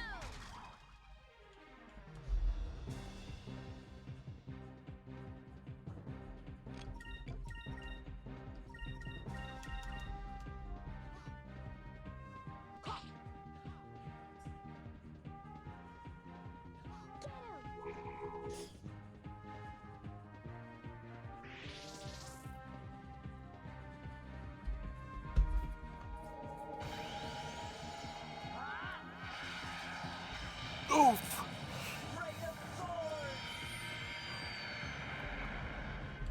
Oh, Rain of Swords actually hits the loopers, huh? Okay, that's cool to know.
Bum, bum, bum, bum.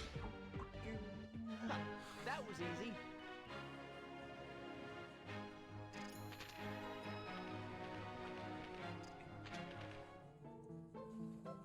I do think for Fina, though, next we'll be learning Crystalline. Yeah, so see, this allows you to take the upper pathway, essentially, because this now fills this room. It allows you to just dodge that entire walkway of death. Unless you really wanted the XP. Because, like, that is some good XP you could technically say is down there. But also, every single time you come across one of them, that's another fight. You know? And this is, spoiler, right before the fucking boss.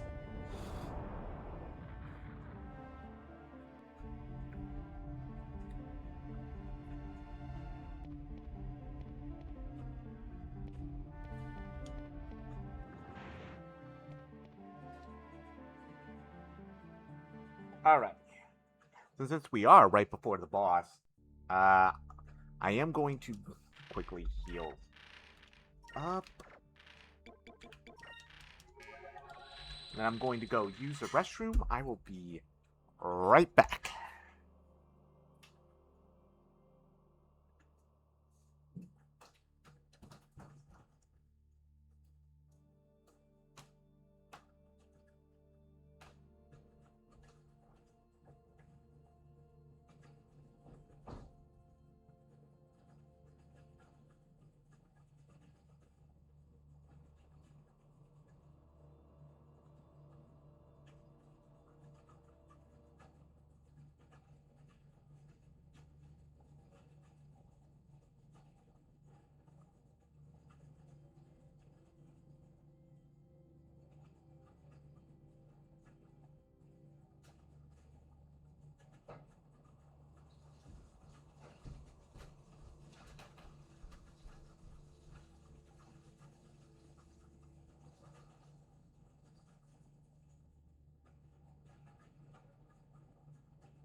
Alrighty.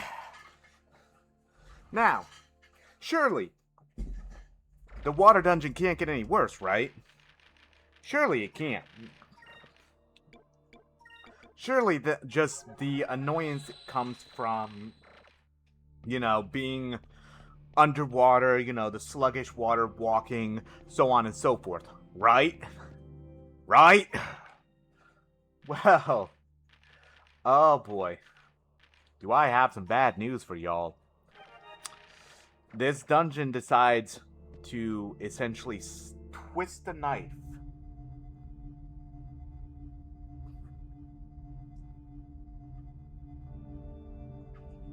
How does it twist the knife? Well,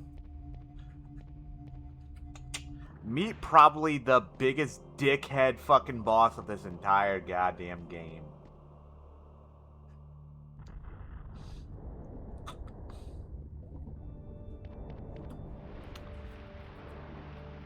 Meet Tortigar.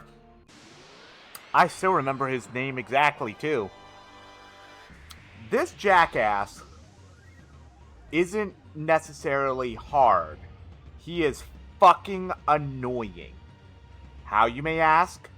2 ways. One, he has a move he likes to use a lot called Steel Skin, which just completely negates any damage coming in. And if that's not bad enough, the motherfucker can use Sacrulin, which, if you've been paying attention, means he can fully heal himself. So the jackass can fully heal himself and can fully negate damage.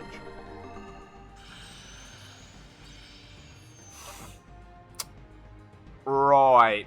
Oh, and he has a fucking AoE. Like, he can hit the entire party with essentially a frost breath. So, this boss is just the biggest douchebag that you can fucking physically get.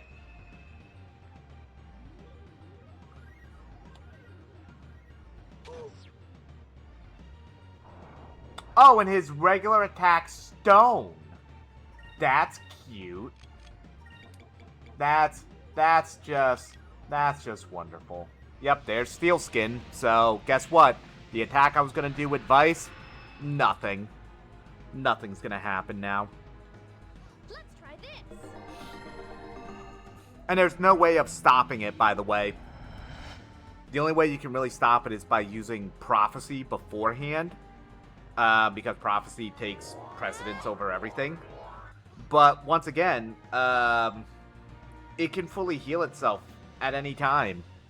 So, kind of the plan usually is just focus up and pray to the fucking heavens that it doesn't use Sacralin. So it didn't use Steel Skin this turn at least. So, that's nice.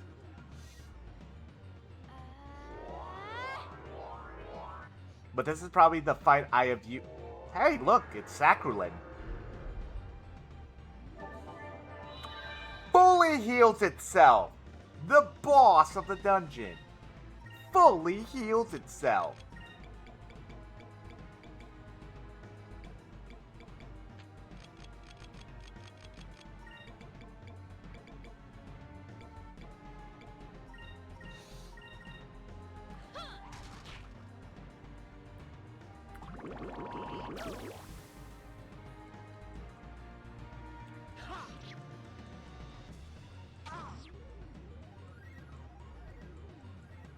Let's try this.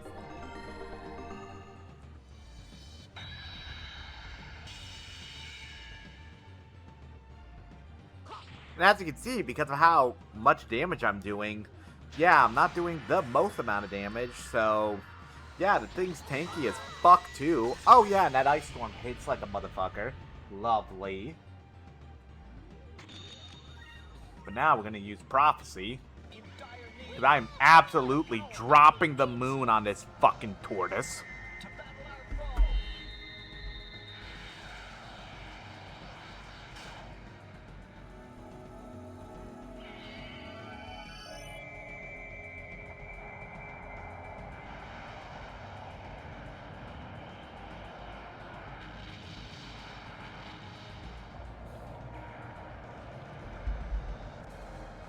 Yeah, so we just did a nice chunk of damage, right? Just remember, though, it can fully heal itself at any fucking time.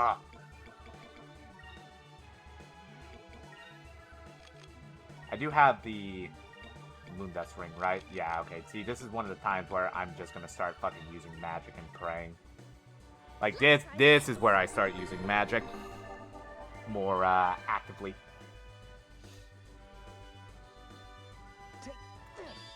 Nice! A crit! Move! Give me strength!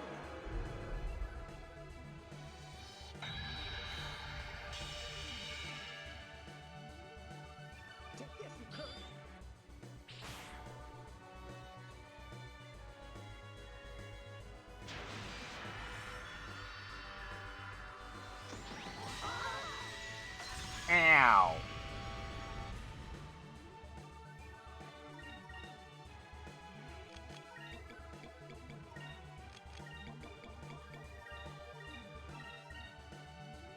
Let's try this!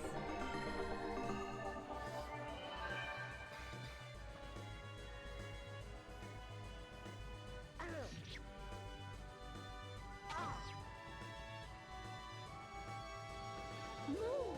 Give me strength!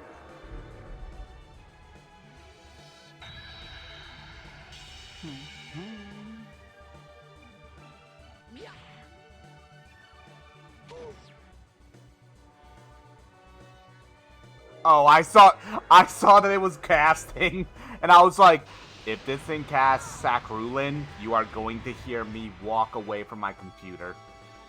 You will hear it, like you will feel it. But hey, don't worry.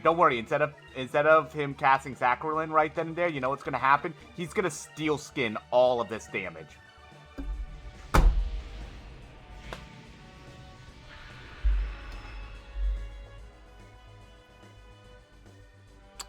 Yes, I'm going to clip that.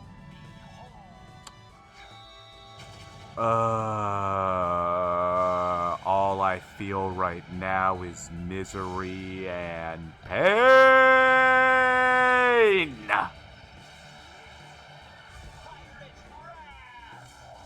Look at that whole 0.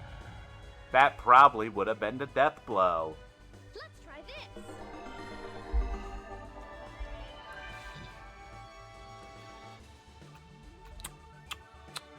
Move! Give me strength!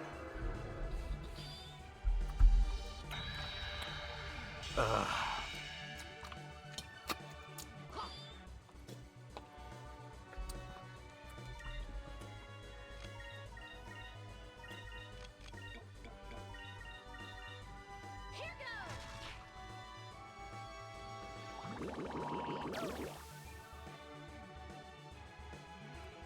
Move! Give me strength!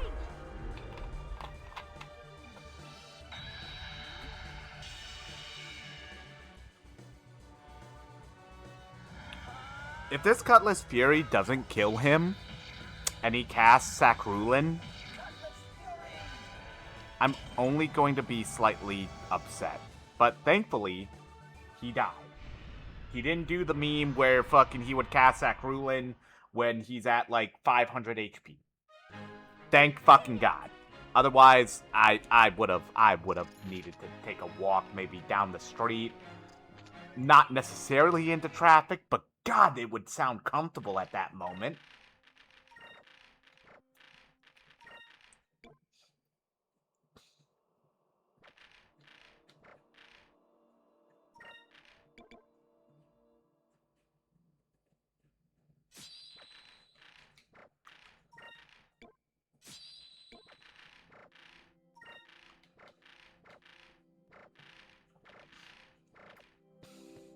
Alrighty, but Tortigar was an asshole, but at least he used Sakrulin, like, early, when it wasn't a complete fucking ball buster. That was nice of him. So this is the blue crystal. We finally found it.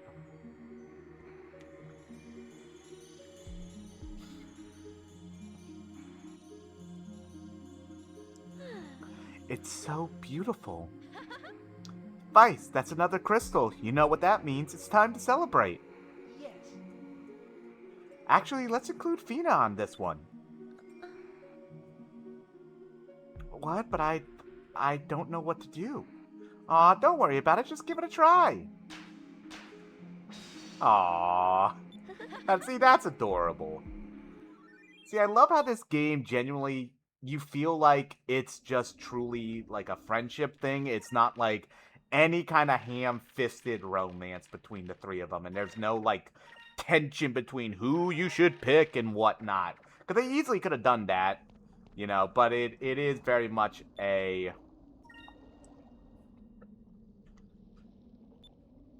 I mean, it very much is just a friendship thing, you know, and they do hint at it throughout the game, you know, saying, like, you gotta protect your man, you guys really care about Vice, don't you? You know, you can tell that they care about him. And there is kind of, like, the underlying kind of, like, I wouldn't say, like, romantic tension, but it's like, you know it. It's obvious. It's there when you look, like, when you really look. You're like, oh yeah, I can tell they maybe feel something towards Vice. But it's like, it's not the driving factor. You know, like, it really does just feel like, kind of like just natural chemistry is being built rather than, natural chemistry is being built rather than just it kind of being like ham-fisted like it is in a lot of games. Now, I do believe actually that Yafutoma is another of the locations where I can heal for free in the back guest house here. I think we're about to have that moment as well, but I think it's like Pirate Isle where we can naturally rest back here without paying. So this would count, or this would be an area I could use instead of paying at an inn. At least I think so. Yeah, see, I can rest up here for free. I'm not paying anything. I'm not using gold, so this is allowed. I did this with the first time we rolled it, and I just had to go run to Pirate Isle. So that actually helps a lot to also know that.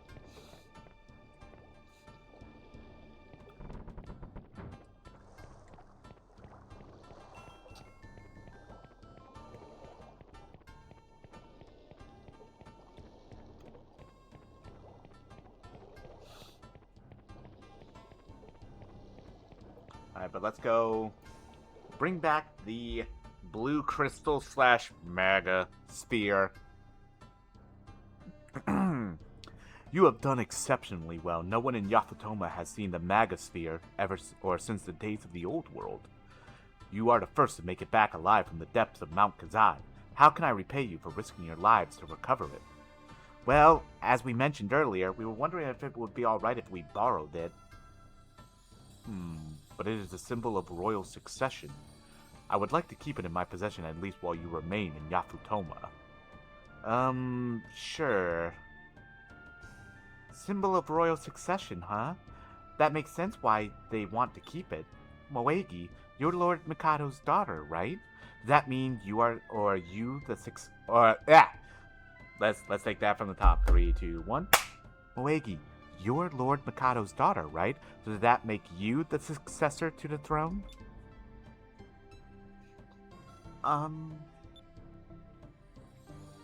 Well, thank you for retrieving the Magasphere. Let us begin the preparations for the feast. Make yourselves at home and enjoy the festivities. Alright, that's more like it. I can't wait to taste the gourmet cooking of Yafutoma. We would be honored to join you, especially Aika. Princess.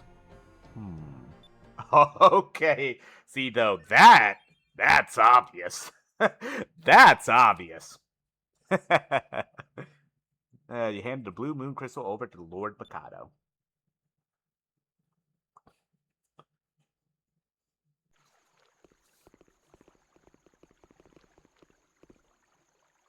You must be very tired.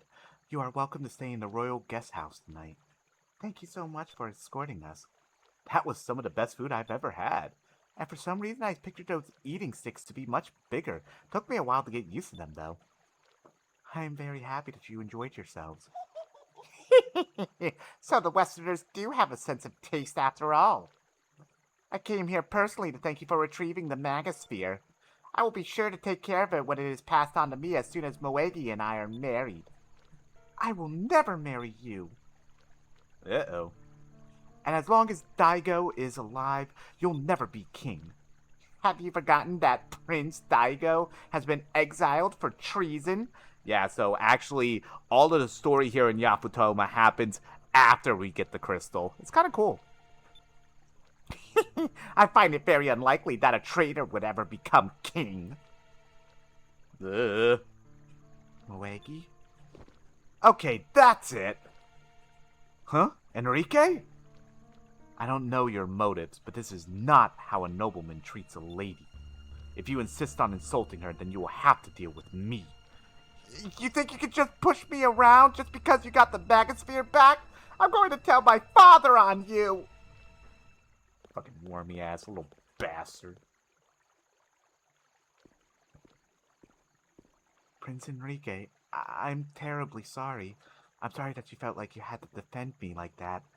I didn't mean to put you in that position. No, that's quite all right. Where I come from, we have codes of honor on how a lady, such as yourself, should be treated. Well, honestly, not many people follow that code anymore. Prince Enrique. But Miraji spoke of an exiled prince. Do you know what he was talking about? It is nothing. If you'll excuse me, I will be returning to my quarters. Pleasant dreams.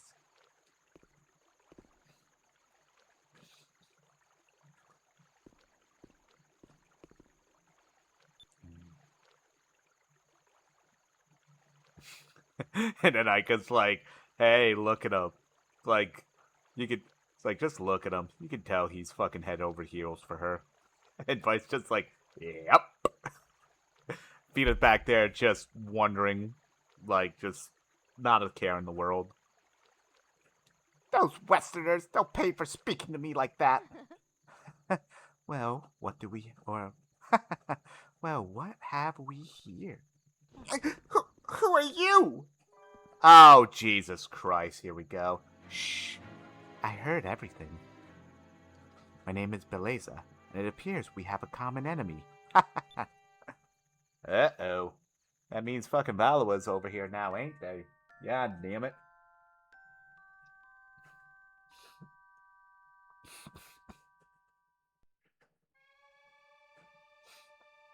Good morning, Vice. Did you sleep or did you rest well? Yes, I slept like a rock. That was my first time sleeping on a floor mattress thing. I see. I'm glad you were comfortable. Lord Mikado, it's an emergency! Black ships have surrounded the city, and what appears to be their flagship is attempting to dock in our harbor. What? Black ships? Oh no. It must be the Armada. Vice, let's hurry back to the port. Ah, shit. Father. Yes, I know. Ow, they're being fucking turncoats.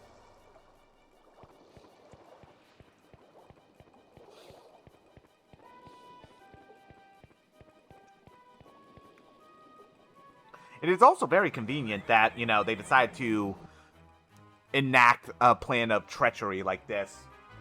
Just so happen when we happen to be here, because also Valua happens to just get here as well.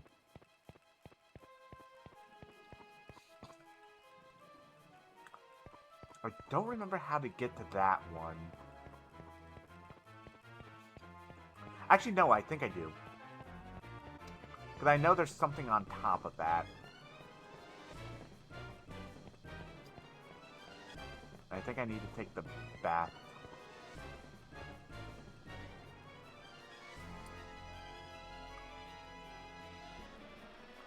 No. Is there a bathtub up there? I don't remember, actually. I think what I need to do is I need to take this bathtub over the falls.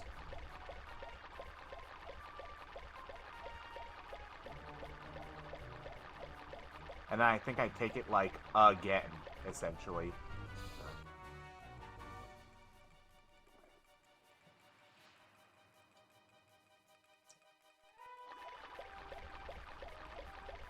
Or at least that's what I thought. I guess not. I guess that wouldn't make sense, though. Or maybe that was the one where... Is that the one where I go from here and fall, or fall down, like, in a way?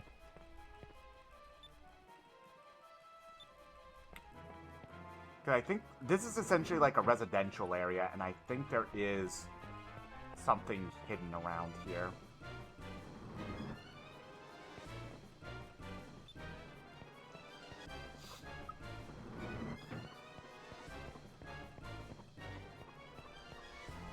Oh, you would think they would at least hide a cham over there, huh?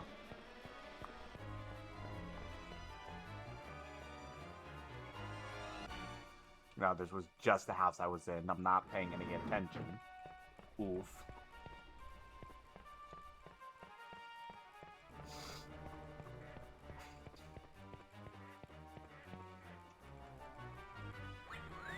I think this is... Yeah, so this leads to the island. So I guess there wasn't anything up here. I was just overthinking.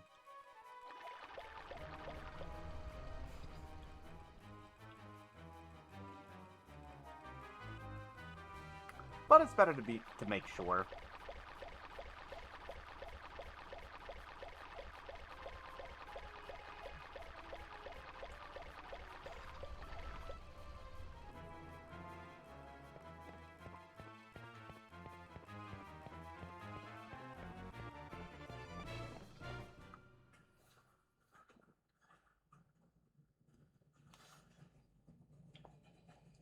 Oh shit, they have they have us fucking blocked in. No! Beleza and Vigoro? Well, well, hello there, handsome. Haven't seen you in a while. Wow. Hey, Red! Looks like fate has brought us together again.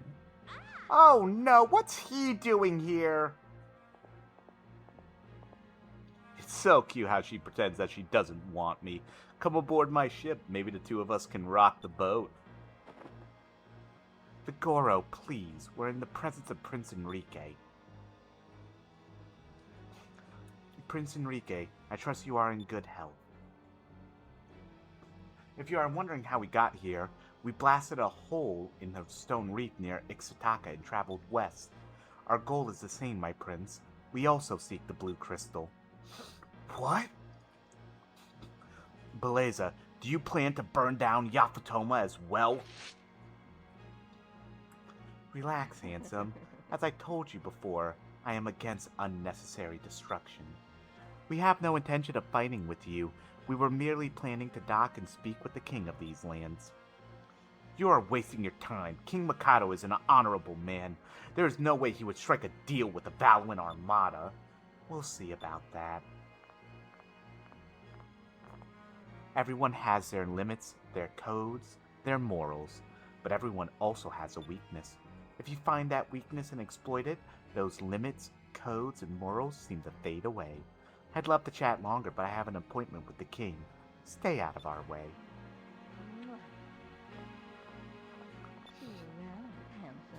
Vice, shouldn't we stop them? Yeah, we're very much on the back foot right now. We don't even have access to our ship. Trying to start a fight right now would end in fucking misery. Sorry, but there's nothing we can do right now. There's no way we can take on all these soldiers. We can't even get to the Delphinus right now. Beleza and Vigoro are here as Imperial representatives. Attacking them during a diplomatic meeting would make us criminals. Let's return to our quarters. There we will wait until they have concluded their talks. Yeah, so we have to take this diplomatically. Even if we thought we could take fucking Beleza and Vigoro in a fight, there's too many soldiers. No, I will never let the Valorans occupy Yafutoma. But, King Mikado, do you realize that your country's pitiful army wouldn't last a day against the Armada? To prevent unnecessary bloodshed, I recommend that you surrender.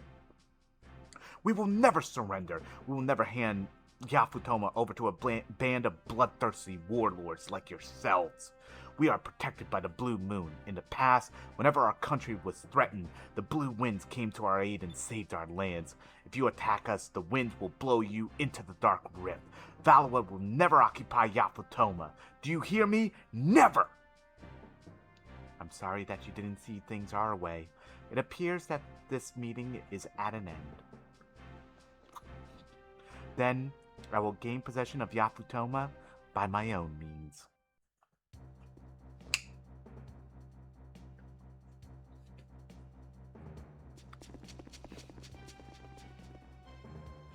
What sort of treachery is this?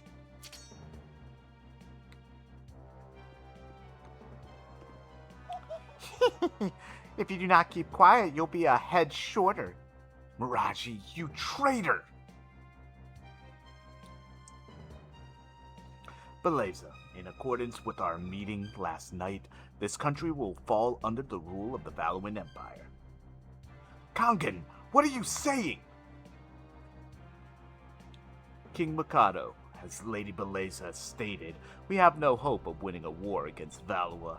To save our people, we shall usurp your power and assume our roles as leaders of Yafutoma.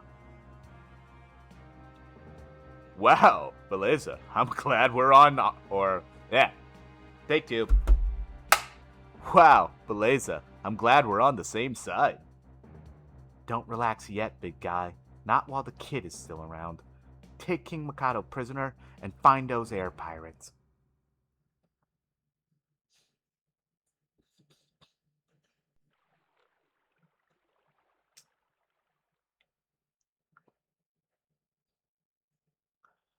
It seems like they've been talking forever. Well, you know how formal those diplomatic talks are. It takes forever for them to decide who gets to sit down first. Everyone, quickly, you must get out of here. Princess Moegi, what happened? Kangen and Miraji have betrayed us. My father has been taken prisoner. What's Beleza's doing? What? Beleza! It figures she probably met with those two before the meeting and had the whole thing planned out. Vice, what should we do? We need to get the fuck out of here. What the fuck do you think? I'm sorry, but we have to run for now. Beleza has probably already convinced the Yafutoman guards that we are criminals. I agree. We should run for now and figure out what to do next. Very well then. Quickly, follow me.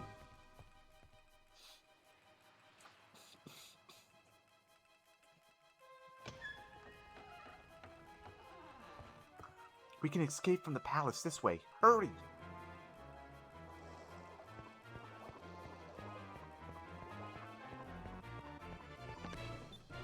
Four Sacralin crystals, huh? Thank you. I actually appreciate that. I'm not surprised pretty much today has been all through Yafutoma. Mount Kazai took about as long as I expected.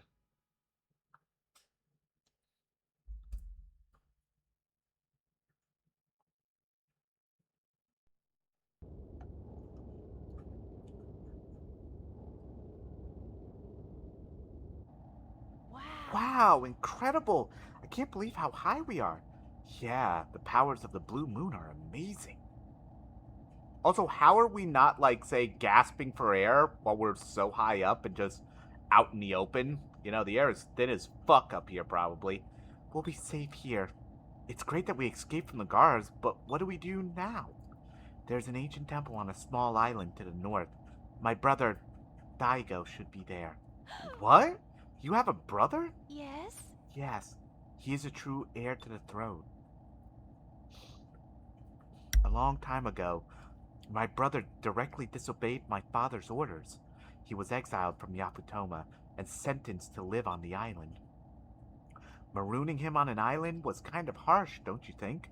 My brother has a tendency to go out sailing on his own and disregard his duties as prince. But I don't think that my father should have disowned him. I think that Miraji and Kangen convinced my father to exile him. With my brother out of the way, they have a chance of taking over Yafutoma. That makes sense. Vice, looks like we have no other choice. Looks like we're going to have to rely on Daigo. Yeah. Princess Moegi, do not worry. We will save the people of Yafutoma and your father, Prince Enrique. Thank you. You can reach my brother's island by heading north from here. Which is funny because it makes it sound like you're going to fly the little fucking ship, but you don't. I think you were supposed to be able to fly the little ship to this island, but once again, because they didn't allow you to fly any other ship other than the Little Jack and the Delphinus, they kind of like cut that out, but they left the dialogue in there for some reason. So.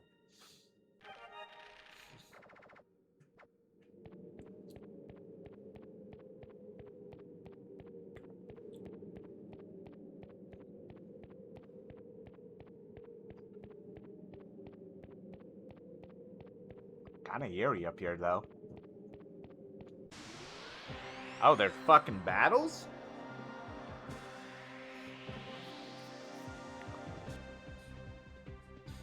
Oh, Jesus. Oh, hey, the Tenku. Why are they fucking up here?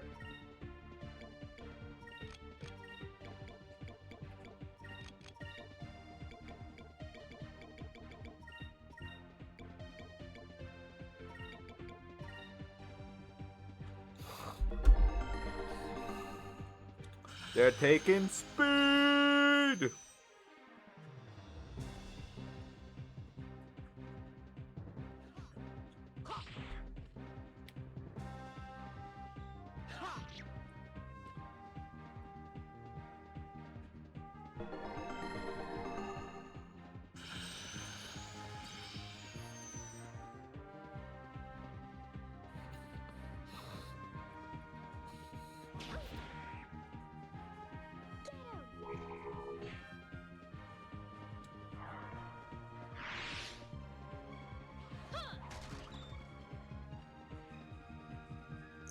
Move! Give me strength!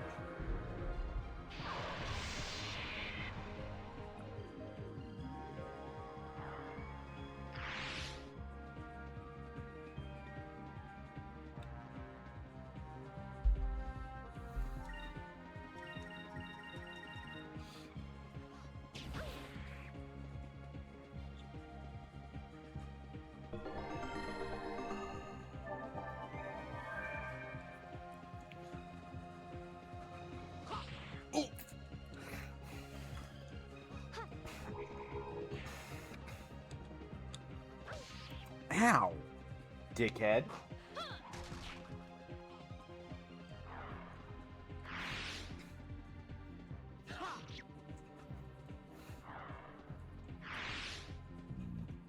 An utter victory.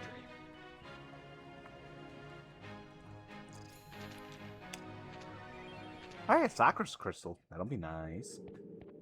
Nice of the game to give me one.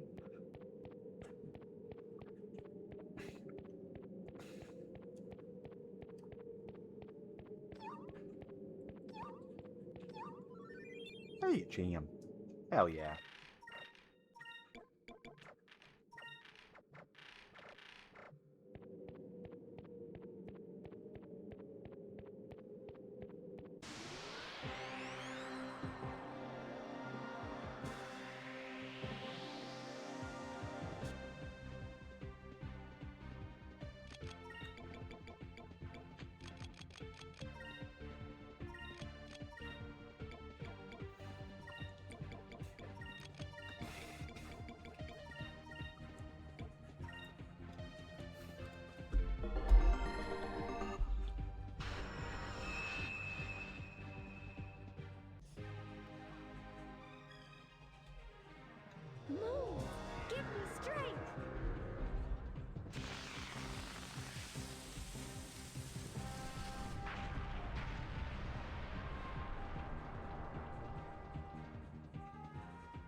Alrighty.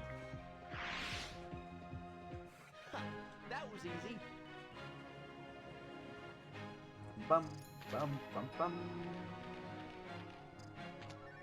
Another Sakura's crystal. Much appreciated, game.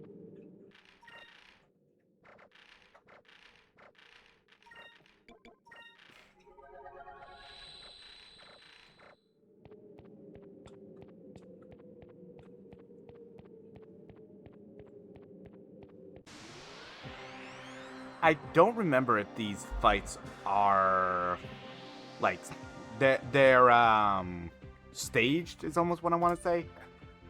Like I don't think they are.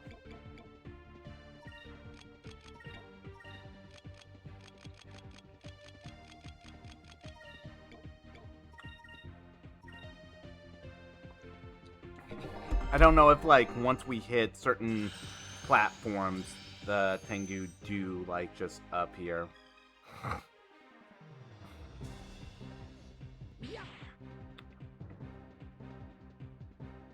Here goes.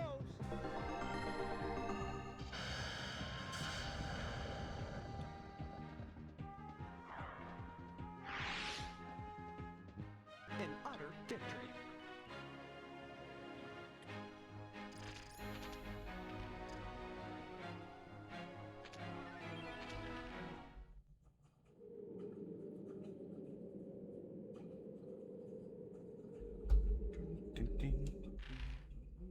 These are giving me a bunch of fucking Sakura's crystals. That's nice of them.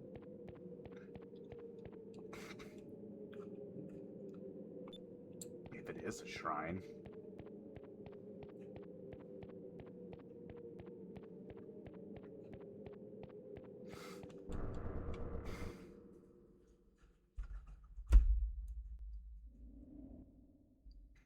Oh, hi there! Westerners. It appears that we meet again. Aw, not them again. What are you doing here? This is the headquarters of the Tenku. Wait, so if that's the case, it was very foolish for you to come here. The time has come For you to die. for us to finish you. Halt!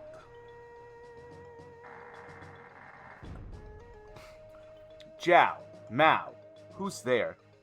Lord Daigo. These are the Westerners that dared to defy us. They came through the Dark Rift. I'm Vice of the Blue Rogues. You're the leader of the Tenko? Daigo! What? He's your brother? Huh? This is Prince Daigo? Moegi, how have you been? I never would have thought that you would bring foreigners to my temple. I never thought I would either. But what are the Tenko doing here? A long time ago, the twins challenged me to a fight. They wanted my sword, so I beat them senseless. And for some strange reason, they pledged their loyalty to me. I've been their leader ever since. I figured as their leader, I could control them a little, so they'd stop attacking everyone. Besides, who else do you know that has twin bodyguards? Moegi, is he really your brother? It's hard to imagine the two of you are related. I know he's a prince, like Enrique, but it seems that princes in Yafutoma act differently than princes in Valua. But what is the purpose of your visit, Moegi? Has father changed his mind? Daigo, he... What's wrong? Did something happen to him?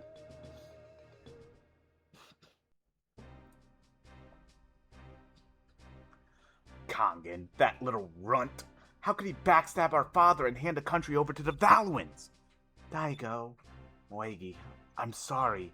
If I was still there, this would never have happened. When I was exiled, I welcomed the freedom. I disregarded all my duties and did whatever I wanted. Here in this temple, I jerked off in every single corner of it. I swear to God.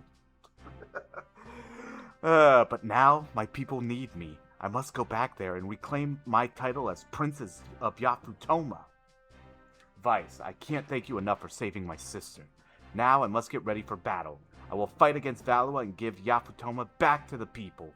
I would be honored if you'd fight alongside me. Of course. Of course we'll help. We share the same enemy. Excellent. We will fight together and reclaim Yafutoma and the Magasphere. Also, Lord Enrique, I heard that you defended my sister from Miraji. My family thanks you for your bravery. I did only what was expected of a gentleman. Think nothing of it. And, Prince Daigo, I know how you feel.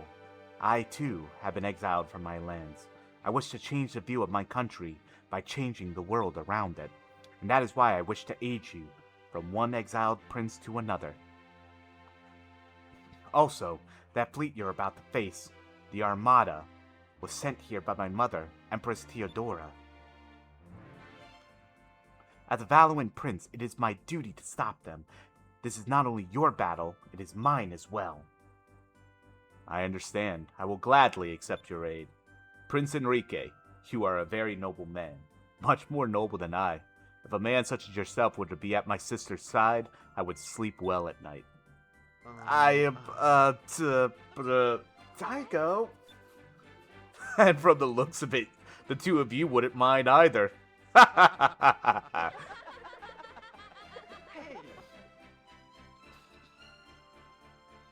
Now then, Vice, I need to prepare for the battle. Meet me at the port. We will depart for Yafutoma as soon as you're ready.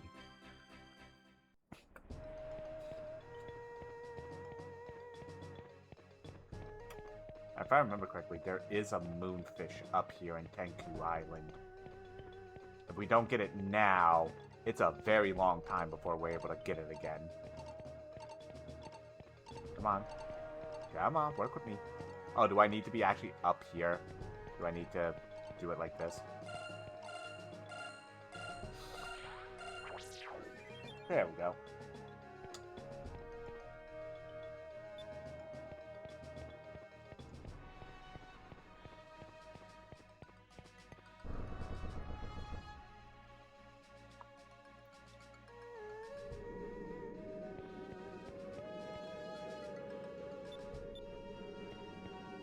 I think if I remember correctly, one of these Tenkus gives me something.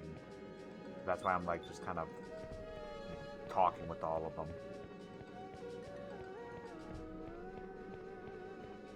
But yeah, we don't have to fight the Tenku now anymore. We're clear to walk this.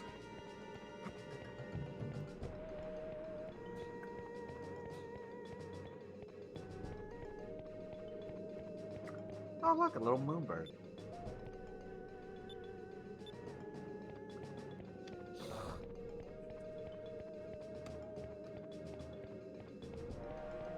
Okay, I guess I was wrong. I thought one of them at least would give me something.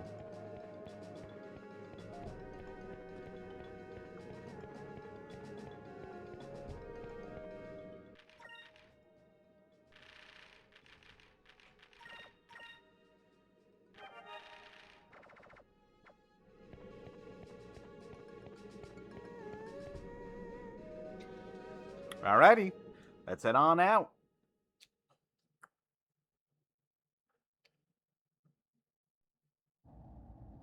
Hey, you can't expect to fight in that ship.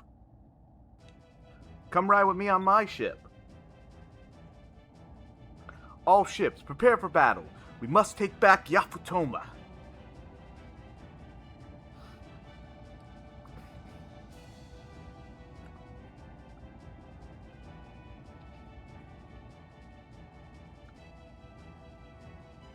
Our scouts have reported that the Armada and the Yafutoman fleet are patrolling Kazai Lake.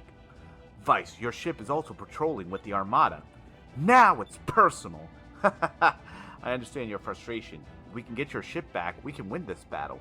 The Tenku will attack the Armada from the front and keep them distracted. While they're keeping the Armada busy, I want you to get the Delphinus back. Without the Delphinus, we don't stand a chance. Sounds like a plan. Alright, men, get ready. Let's show them what the Tenku can do.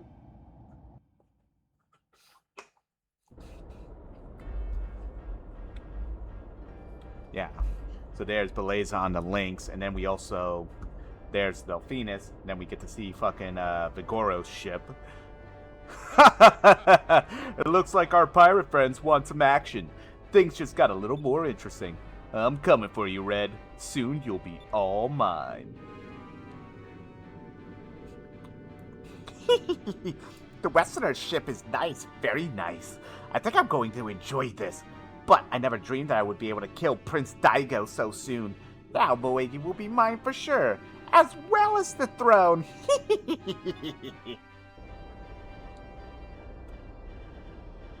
I'm sorry, handsome. I didn't want to have to fight you.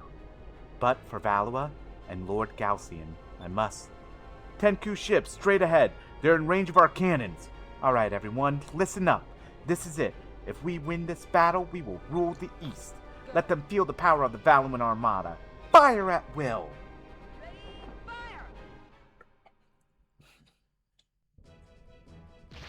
I think this game was supposed to have voice acting, by the way, but budget and maybe tech restraints stopped it. That's why there's like random clips you can say. Yeah, and that's Vigoro's ship, the Draco. Has just a giant shotgun-ass fucking cannon on it. Because of course he thinks bigger is better. So far, the battle is even. We're more maneuverable, but we can't seem to break their lines. Vice, keep an eye out for your ship. It's gotta be around here somewhere. Alright, everyone, be ready for action. When we find the Delphinus, let's take it back. Air pirate style.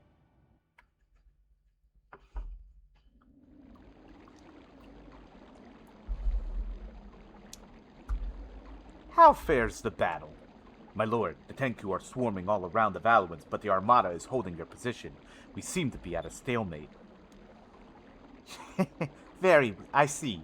Very well. It's time for us to join the battle and end this, once and for all. Oh, boy.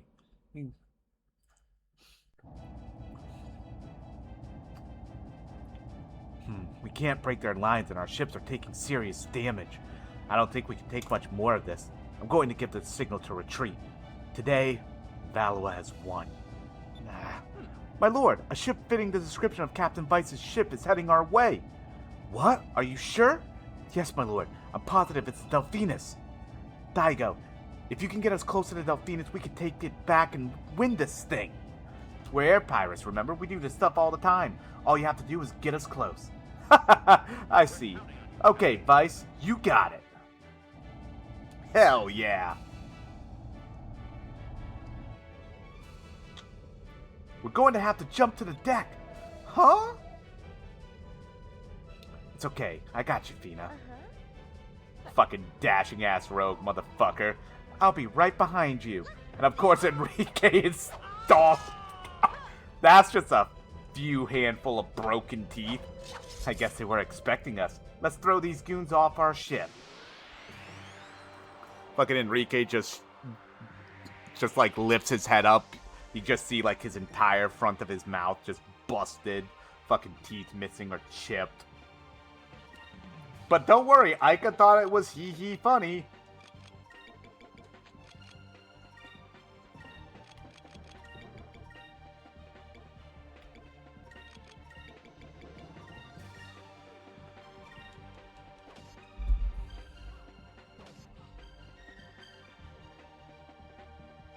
Let's try this.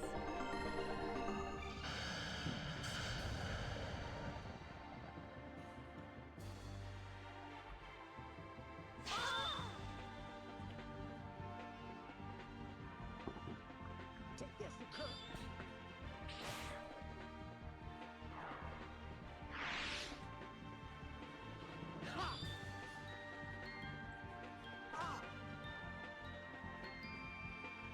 Move. Give me strength.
Bum, bum, bum.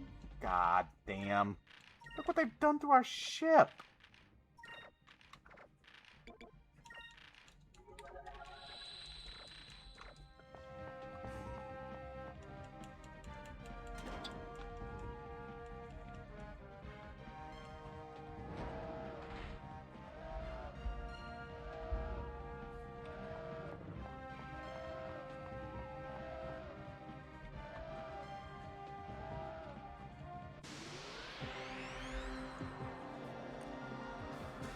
Now, I do think this battle is, like, a trigger, because it's supposed to be like the Valorant officers are right outside the door and whatnot.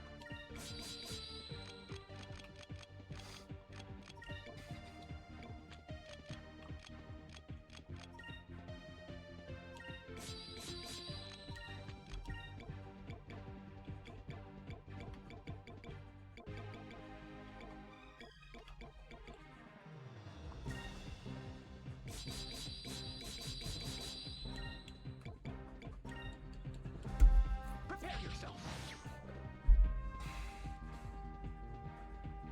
Bum bum bum. Bum bum bum. Yeah. Here goes.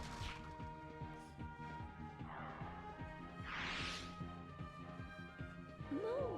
Give me strength.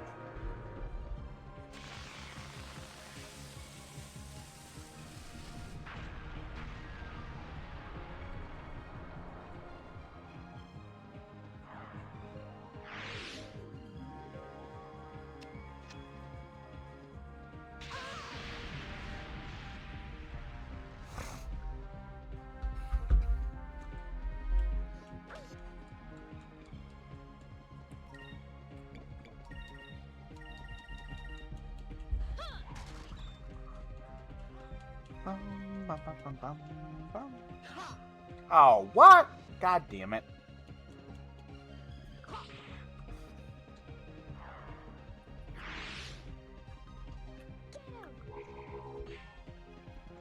Conk. Fucking pupil spike is a goddamn meme. Let us be thankful for our safety.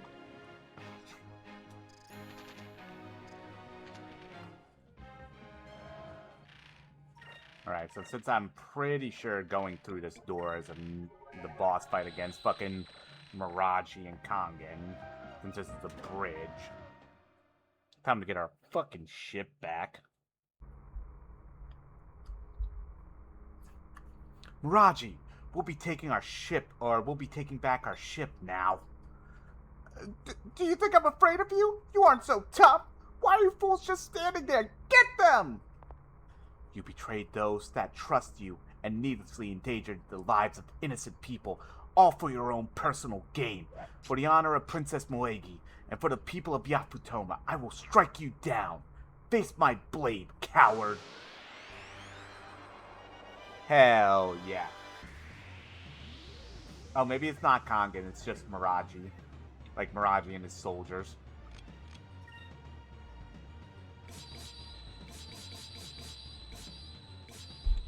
Is it purple?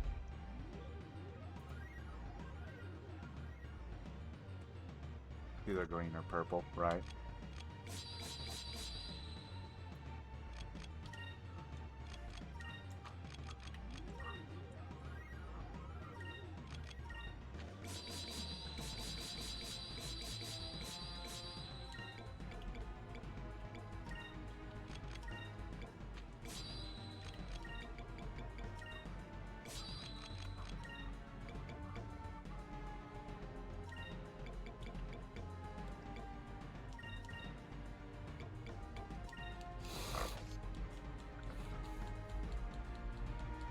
This should work.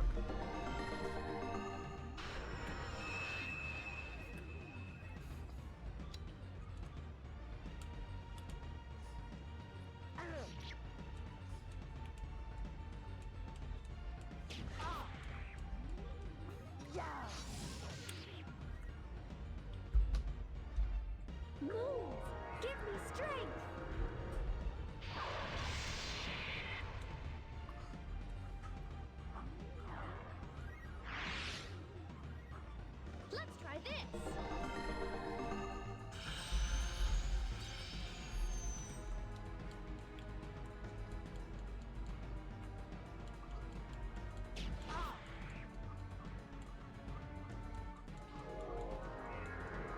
Yeah, it's as you would expect. Mirachi is basically just a mage. Like, he's trying to hide behind the soldiers and whatnot. He's not going to physically attack.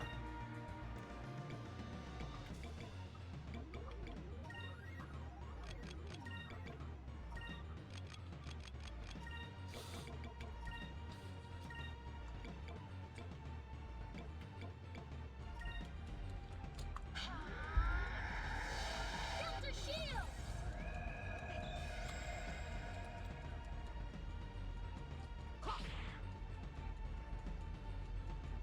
Move! Give me strength!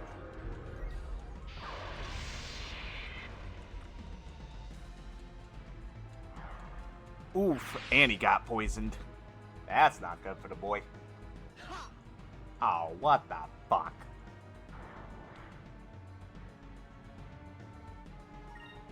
Alright, how about just a move that won't miss then? Prepare yourself.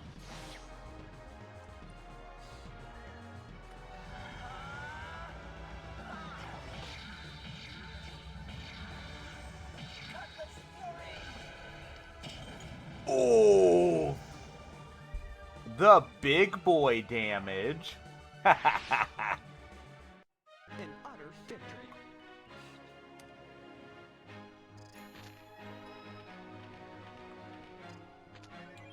Ooh, some magic dues. That'll actually be helpful.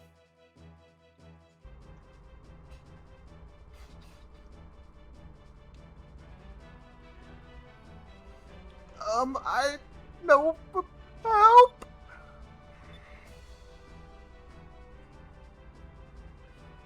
I'll give back your ship. Just please spare my life. Please let me live. You're too pitiful for me to run you through. I'll spare you, but you'll pay for all of your treachery. All right, we got the Delphinus back. Let's even the odds. There's a ship coming in from starboard side. It's coming in fast. Oh boy. The Draco. There's something about it that disgusts me. That ship, it's the Draco. It's Vigoro's ship. Talk about trying to compensate. That guy's got a complex. The Armada is being led by Beleza and Vigoro. If we can take out their ships, the rest of them will fall. Our next target, the Draco. Yeah, so this fight is pretty much an all-out offensive onslaught, where Gregorio was the defensive master. Vigoro only knows two speeds. Fast, and why aren't we going fucking faster? Hey, Vice, my cannon's bigger than yours. Now, feel the destructive power of my ship, the Draco.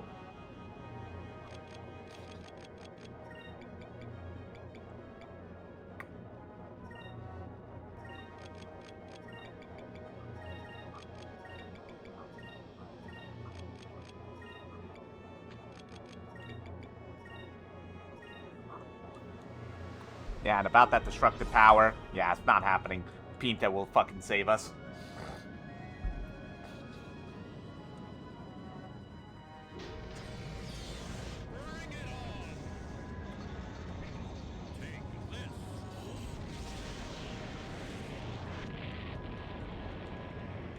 Yeah, but since it's named Cannon, guess what? Nothing.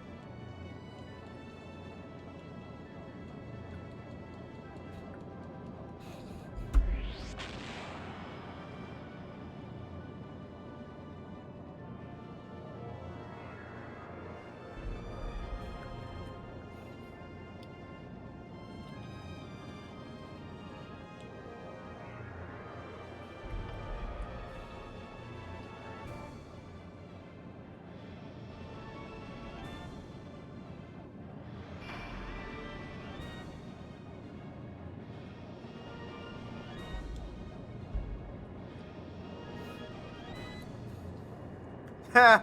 The fucking torpedo just straight up missed!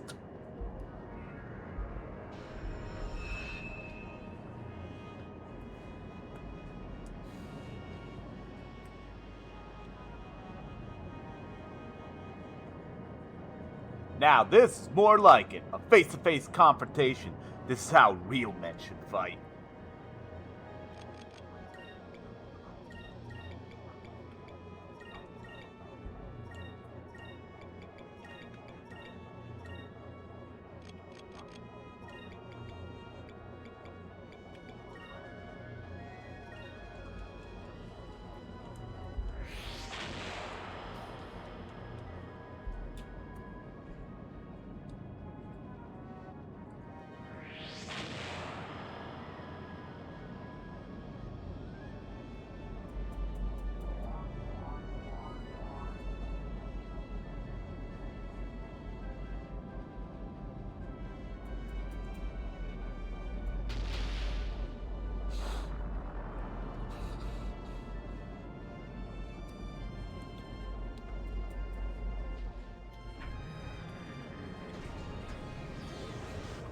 Moonstone cannon, fire!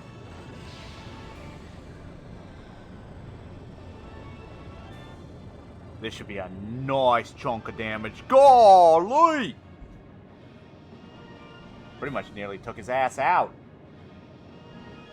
Uh-oh, but he's about to fire fucking right back.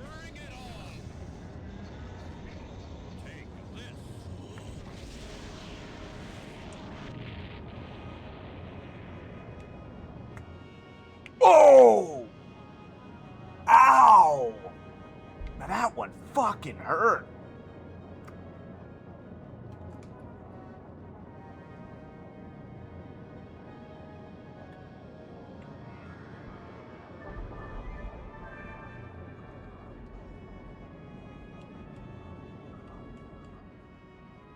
Wow! I knew the Delphinus was powerful, but damn, that thing's strong! But that will make my victory all the sweeter. I will prove that I am the strongest man in the world.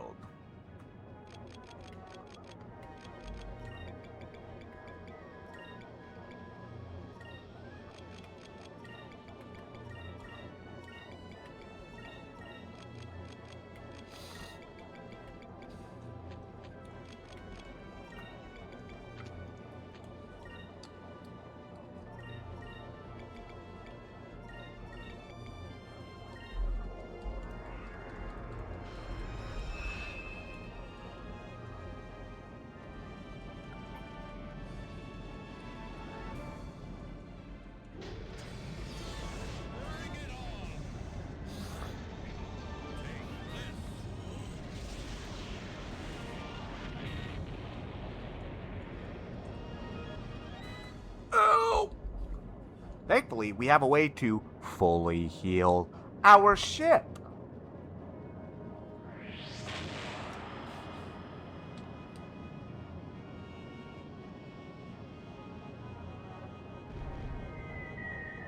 That may be the killing shot. Yeah, that's the killing shot. Okay.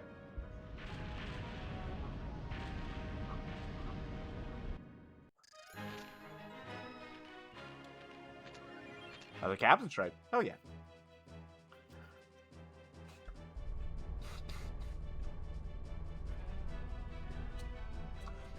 I don't believe it. They survived my Vigoro cannon. Beleza.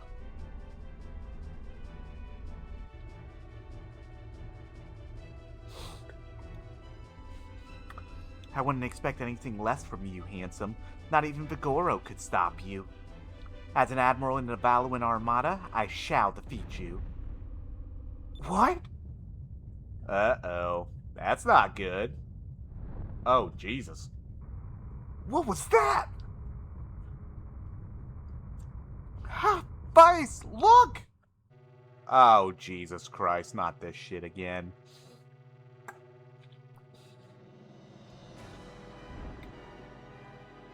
Oh, that's not good. That's not good at all.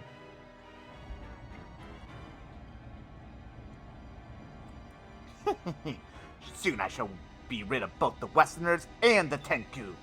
Go, Blueheim! Blow them out of the sky!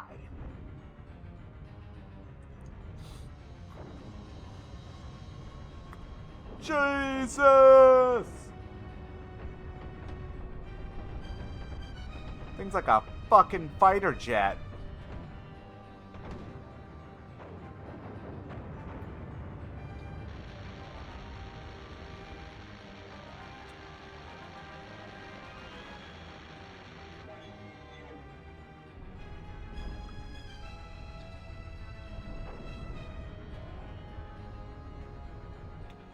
This must be the blue wind that the king was talking about. The winds are too strong. Our ships are losing control. We can't hold our formation. If this keeps up, all of our ships will be destroyed. I didn't want to do this, but we have no choice. All ships, retreat. It's Blueheim.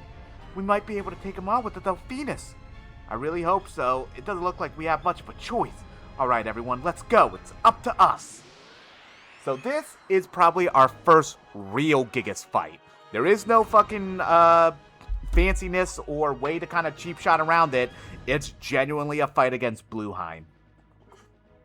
Blueheim is a blue Gigas. Will most likely attack with wind and wave attacks. Well, we don't have much to think of a plan at this point. We'll just have to look for a weakness as we fight it.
Oof. Okay, not as bad.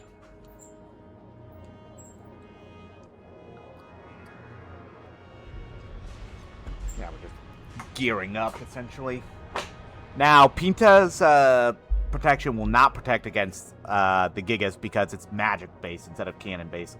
I can't believe how fast that thing is. I never thought something so big could move so fast.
Ooh, that was a nice toasty little shot right there. So I do remember the strategy against Blueheim is he has those two attacks, Blue Lightning and Phoenix Ray. He will eventually use Blue Winds on a turn where we can use the Moonstone Cannon as well. I essentially have to use the Moonstone Cannon first and then guard. If I don't guard on the second Moonstone Cannon instead of firing, he will blow us off course and we will essentially be put into a bad situation. Yet another bot I had to fucking block. God damn. Yeah, so we do that one first. Take our time to heal up fully. Because we have Saccharin available to us. Why not?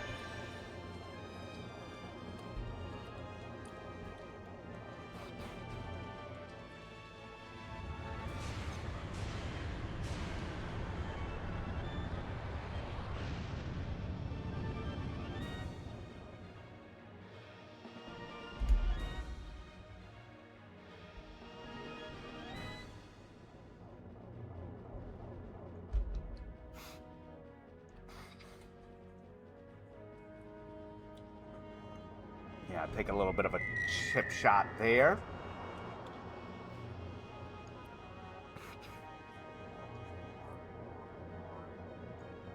Yeah, and it's preparing the blue winds. If you're not guarding against them, then not only do you take a lot of damage, but it will knock you off course so that he can just waylay into you. But you do still need to take your shot with the Moonstone Cannon, otherwise this just becomes a slog of a fight. Because you can see, even with the Moonstone Cannon, the motherfucker has a lot of health.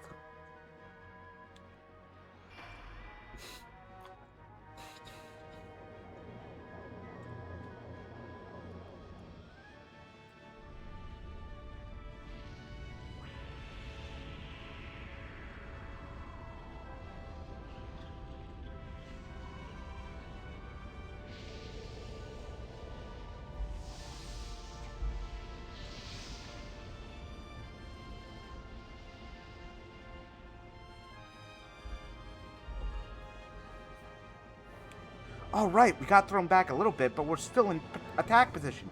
Yeah, it looks like the ship can handle that big bird's wind attack if we just brace ourselves for it. Enough talk, everyone. Now's our chance. Vice, we await your command.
Moonstone cannon, fire!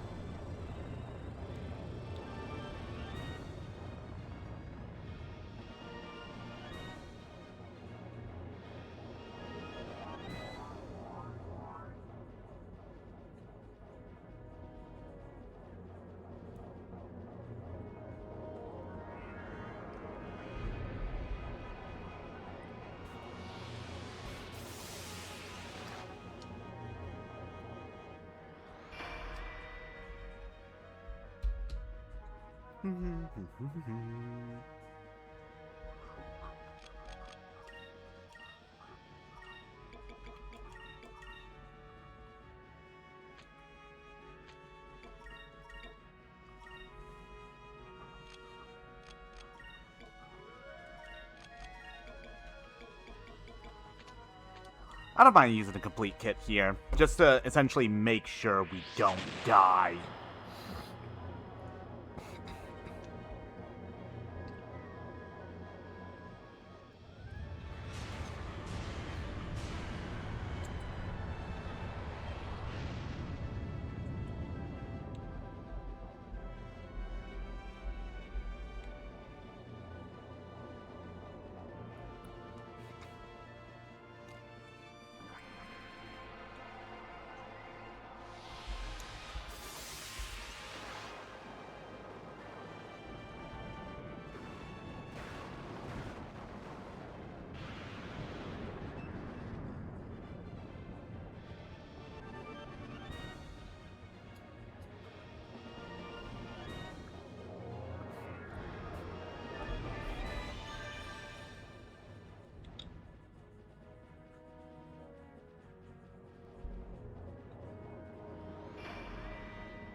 Ooh, I wonder if it'll survive thanks to this evasive action. I don't think so, because it's still the heavy torpedo and the moonstone cannon, but there's a chance.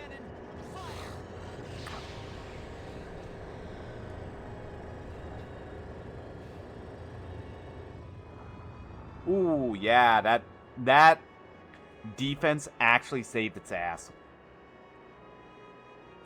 And then this one will save mine.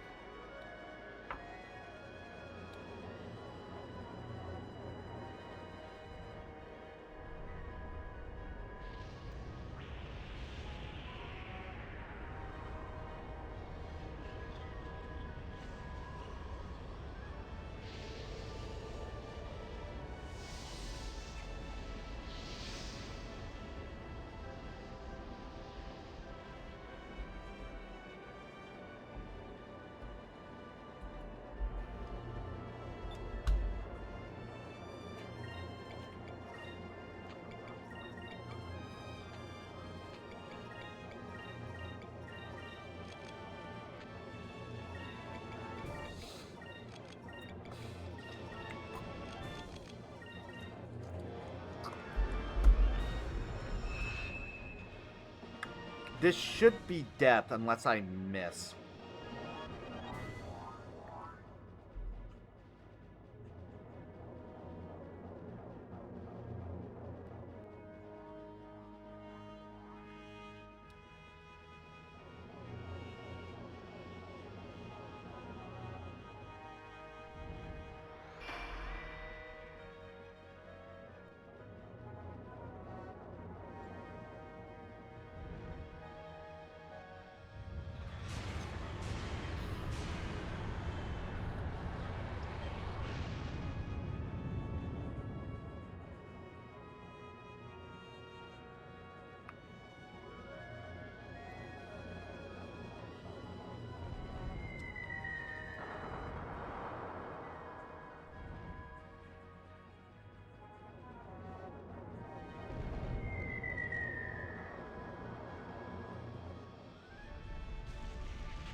There we go.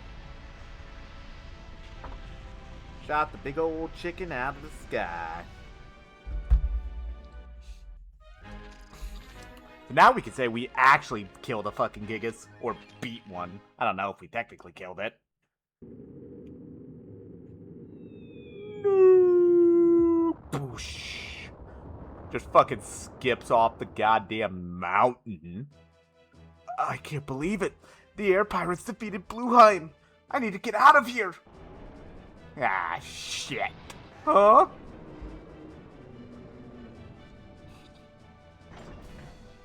Kangen, you cannot escape. Surrender or die. I surrender.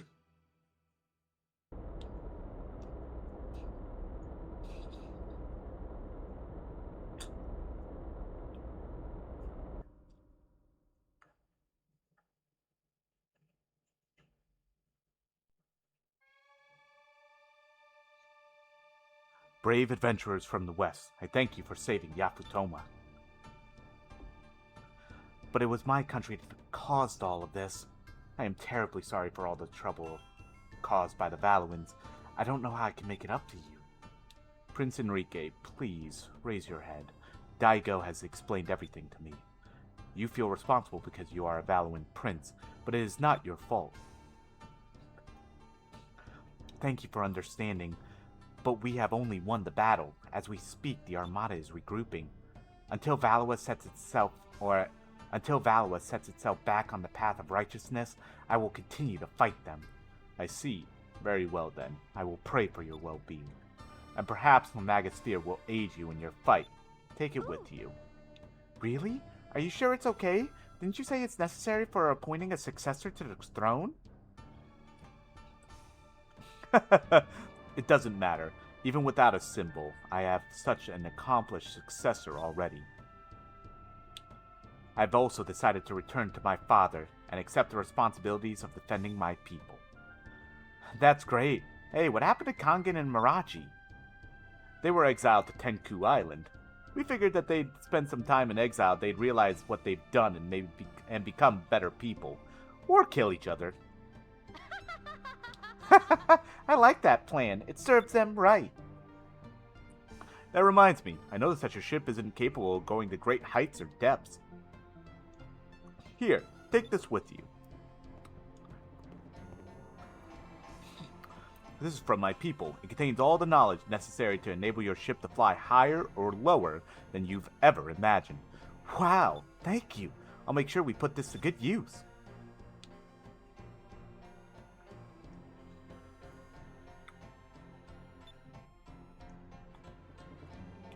Father, I have something to ask of you. Please, let me go with these people. What? If what they say is true, then there are matters of great importance occurring in the West. You and Daigo both said you will stay here to protect our country, but I am helping defend our country by helping these people on their quest. Well said, Moegi. I'm proud to have you as a sister. Prince Enrique, I speak to you not as a fellow prince, but as a brother concerned for his sister's well-being. Please take care of her. You have my word. I will defend her with my life. Princess, let us join forces and return peace to this world. Yes, Prince Enrique, I entrust my life to you. Very well then. It appears I do not have much choice in this matter anyway. Enrique, you're getting much more reliable by the minute. You seem you seem like a different person. Just until recently, all I ever saw of you was the back of your head leaning over the railing of the ship. Aika, do you have to constantly remind me about that? She's right, Enrique. Yes. Alright, let's go home. Hell yeah. You see, the Blue Moon Crystal, the book on polarity, and Moegi has joined us as a delegate. So, Moegi's special ability is Pinta's, but for magic attacks instead, which is a lot more situational, but say against the Gigases, that becomes a lot more helpful.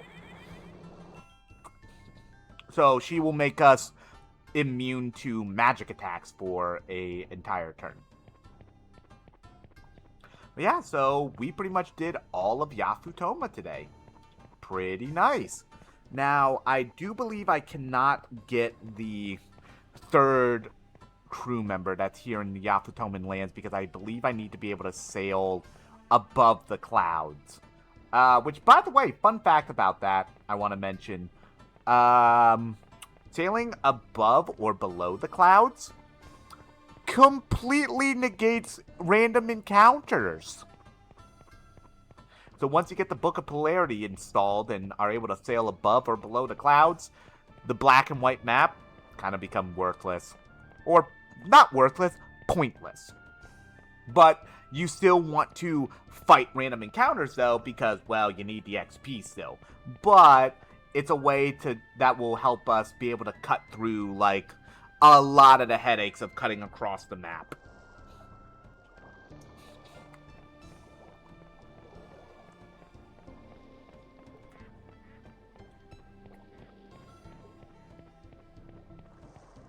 And I do believe I know exactly where we will stop for today.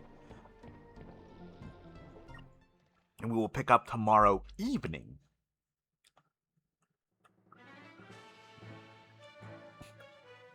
It's great that we got the blue crystal and all, but where do we go from here? Perhaps we should return to Crescent Isle and study the book on ship polarity in order to modify the Delphinus. Go home? But that's to the west of here. How are we supposed to get back? Maybe we can try to go east from here. Wait a second, we'll just be getting farther away from Crescent Isle. Didn't Beleza say that she came here by going west from Ixtaka? If that is true, then we go east from here. We should be able to reach Ixtaka. What? So you mean that the east and west of the world are connected? Yep. These people don't know that their world is round. They are all flat earthers. Until this moment. I seem to recall hearing legends about the world being round. According to geological studies of Valua, the world is a sphere. That means that the east is connected to the west and the north is connected to the south. Of course, no one has ever proven this, and those that believe this to be true are branded as heretics. Yeah, so the entire world are flat earthers. That's interesting. Well, it looks like we're going to see if Beleza was telling the truth or not. We came to Yapatoma from Crescent Isle by heading east. We'll continue sailing to the east. And if we reach Crescent Isle, we'll prove that the world is round. Wow, you mean we're actually going to try to sail around the world? Alright everyone, prepare for departure. We're going east. Destination, Crescent Isle. Yeah, so the entire world, everyone in the world believes that the world is flat. So we're about to disprove that by essentially wrapping all the way around. I believe they said that they blasted a hole through somewhere around here. And then once we reach Horteca, we'll be able to pick back up, or we'll be able to pick up Hans probably. We may stop at Sailor's Island and maybe try to end today with trying to fight Lapin. That may just be a fun thing to do. We will need to turn in all the moonfish though first. But yeah, so this stone reef is a little bit too tough for us to be able to sail through. But there is a giant gaping hole that, like what Beleza said, they blasted a hole through this stone reef. I think. Yeah, that's what they said.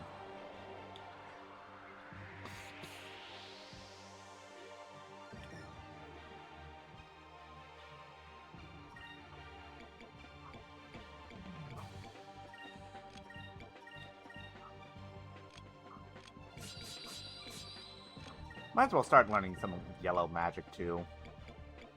So like we haven't learned any of it really.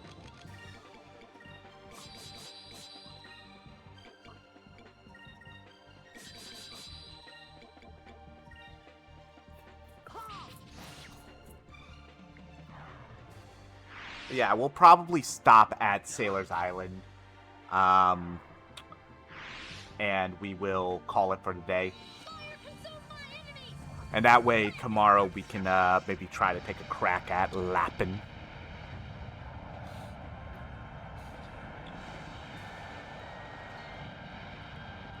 It'll be funny if I land on, say, like, not being able to physically attack him. That would make the fight so entertaining.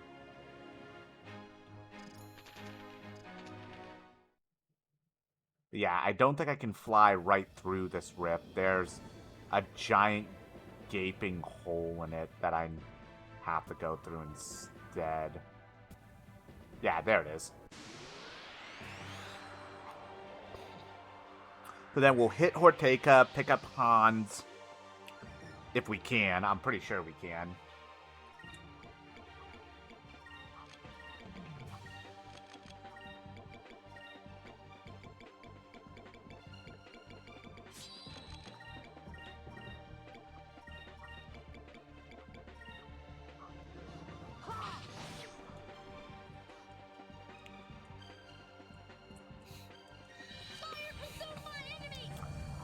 Lamb the burst. But yeah, we'll like drop off the moonfish that we have, park it on fucking Sailor's Island, and then call it a stream probably.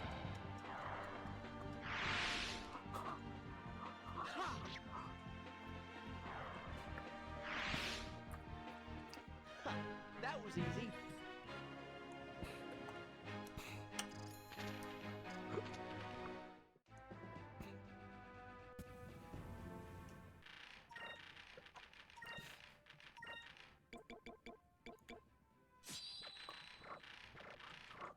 God, we have nearly 100,000 gold again.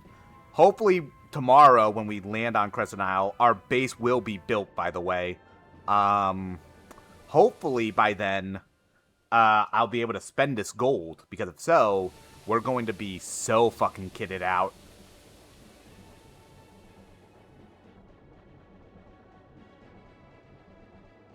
Yeah, let's stop at Horteca first.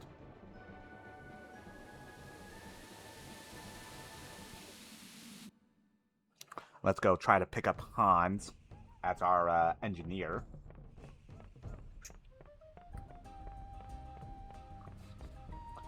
Yeah, so we got through all of Yafutoma today in about 4 hours. So we're pretty much on track to do each zone pretty much like in a day. So by that logic, we should be done within the next couple of weeks. Wow, I blew through this game, huh? I mean, in a little bit of hindsight, well, let's see if we can pick up Hans. Yeah, so he's able to join us. Sick. So he's our engineer, our only one right now until we get back to the base where we pick up Barnum and Ishmael.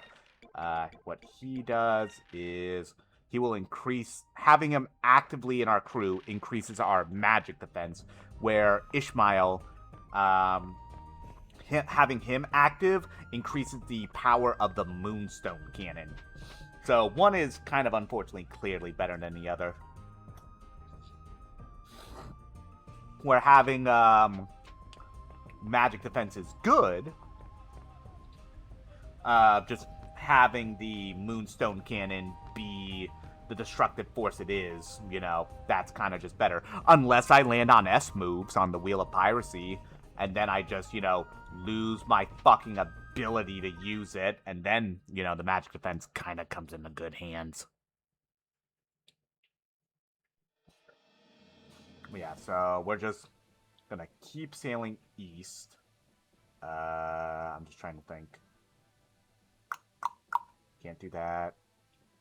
Oh, I can go pick up Dawn, though.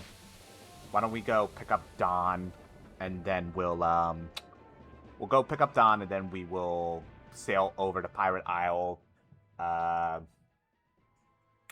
Sail over to Pirate Isle, drop off all the moonfish, bing bang boom, Bob's your uncle, and we'll be done for the day. Because I also don't think we turned in the bounty for the Iconist demons, now that I think about it. Or Ixinist demons. I always pronounce it wrong. Kind of just going by what I remember, how I always pronounced it, even as a kid.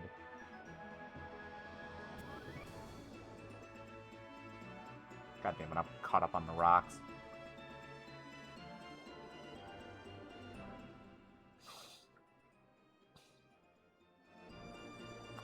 Yeah, so there are also discoveries that are only found, like, above the clouds and below the clouds.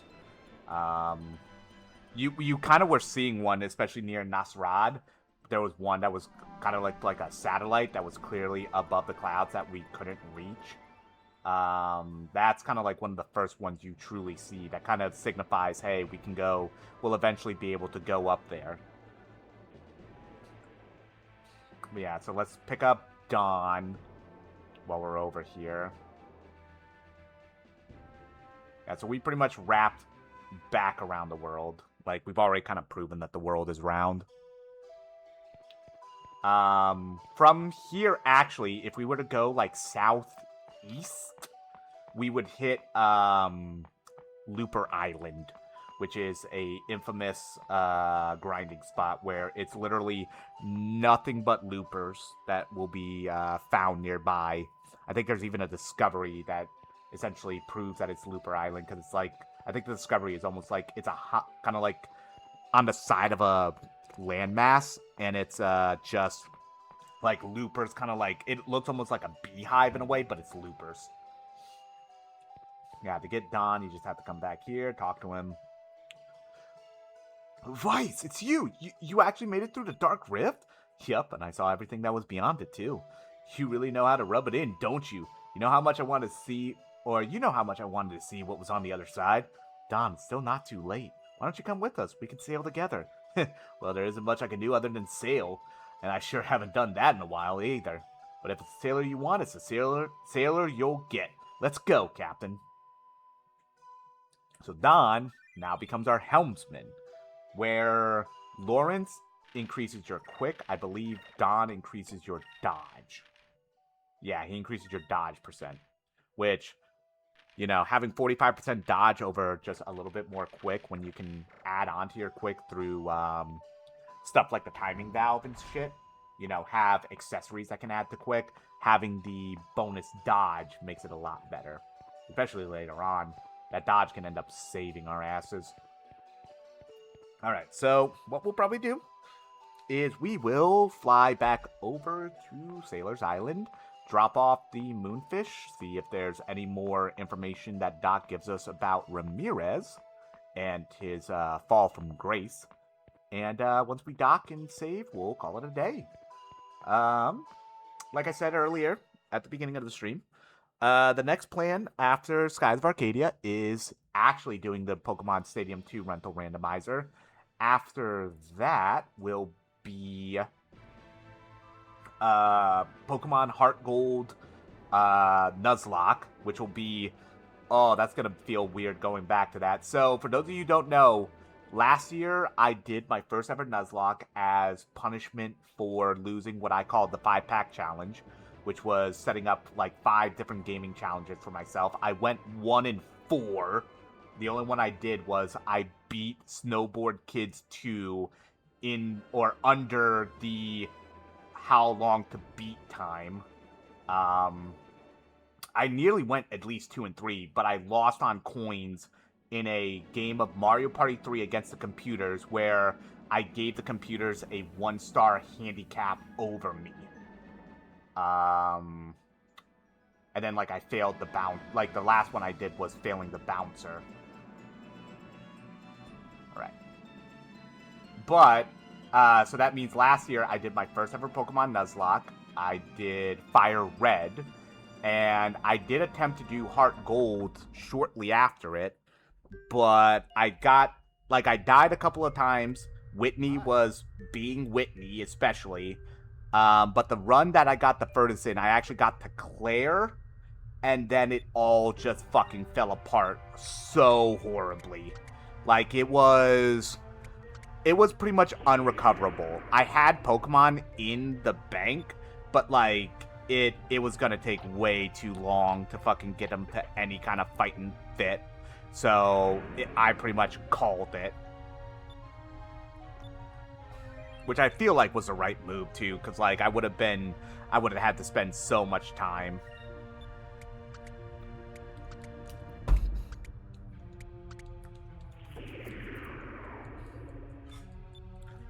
But I even remember, like, for the beat Whitney, I caught a Geodude. Geodudes naturally learn self-destruct, and I genuinely named it Grenade, because I knew exactly what I was going to do with that Geodude. Once Whitney threw out the milk tank, all Geodude had to do was survive a hit. It used self-destruct. It didn't kill the milk tank, because Whitney's milk tank at that point in the game is a fucking demon from hell. But I was able to succeed over her, because she only has like in that version, in Heart Gold, I believe her team is only Milk Tank and a Clefairy. I think it's 2 Clefairies and a Milk Tank. Because, like, Milk Tank is her anchor, essentially. Yeah, so now the little guy has grown even bigger. Now he's floating. Oh, and those 2 gold Boyans, those are going to sell for a lot of gold. So we are pretty much rich as fuck. Constitution gem.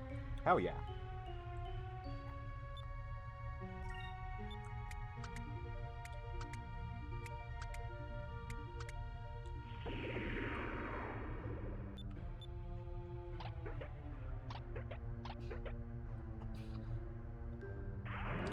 But yeah, so actually I just realized something. I'm going to be doing Gen 2 Pokemon twice over, actually. I'm going to be doing the Stadium 2 version of it, and then I'm going to be doing the Nuzlocke version of it, which is pretty cool. I just realized that. Maybe I should do the original Pokemon Stadium then. Maybe that'll make it funner. Like, do Gen 1, and then the Nuzlocke will be Gen 2. I'll have to think about that. Thank you, Vice. Piccolo says thank you, too. His name is Piccolo, huh? Cute name. Tell him that I'll bring even more fish next time, okay? Okay. Maria can actually talk to that bird? Sure seems like it. I don't know for sure, though, but either way, looks like they understand each other on some level. Now that I think about it, Even her, or now that I think about it, even her older sister. Doc?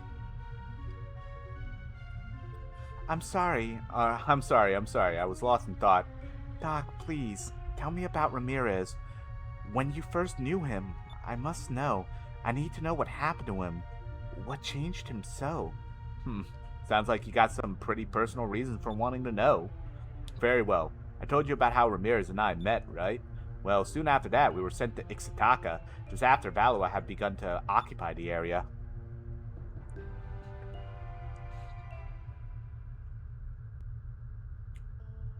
What's wrong, Ramirez? Ever since we got to Ixtaka, you look troubled. Don't be afraid to speak your mind. Well, if I may speak freely, I feel that Valua is wrong in its ways, in the ways that it treats the Ixtakans. Hey, wait a minute there, Ramirez. Putting the people into slavery, forcing them to mine for moonstones, and all for Valua's profit. It's horrible. Ramirez, you are absolutely right. I, as a father of two, feel the same way. I feel a sadness deep in my heart for the plight of the people of Ixtaka. How's this, then? I will personally express these grievances to the Empress herself. Let me deal with it, Ramirez. Thank you, my lord. One day, we ran into Admiral Gaussian in Ixtaka. Back then, Lord Gaussian was still just another admiral in the Armada, but stories of his military prowess were spreading rapidly. Actually, the reason why Valua had so easily conquered Ixtaka and occupied it was due to the great military feats of Lord Gaussian. Of course, Ramirez went straight to Gaussian, being the root of all the evils in Ixtaka. Lord Gaussian! How can you treat the Ixtakans like this? It's despicable! Ramirez, you can't talk like that to an admiral! Stay out of this, Doc. This has nothing to do with you, and no matter what happens, I know Admiral Mendoza will stand up for me. Admiral Mendoza? Fool. What did you say? How dare you speak ill of Admiral Mendoza? I will not stand here and let you tarnish his honor. It was not Mendoza that I called a fool. It is you, boy, who follow him so blindly. That is the fool. What did you say? People are not to be trusted. Depend on a person too much and they will betray your trust sooner or later. I only believe in power. Power will never betray you. And that is why I search this land for an even greater power. If such a power exists, I swear it shall be mine. Okay, he's fucking Shang Tsung, got it. You will someday understand that the meaning of my words. When that day comes, I will be awaiting you.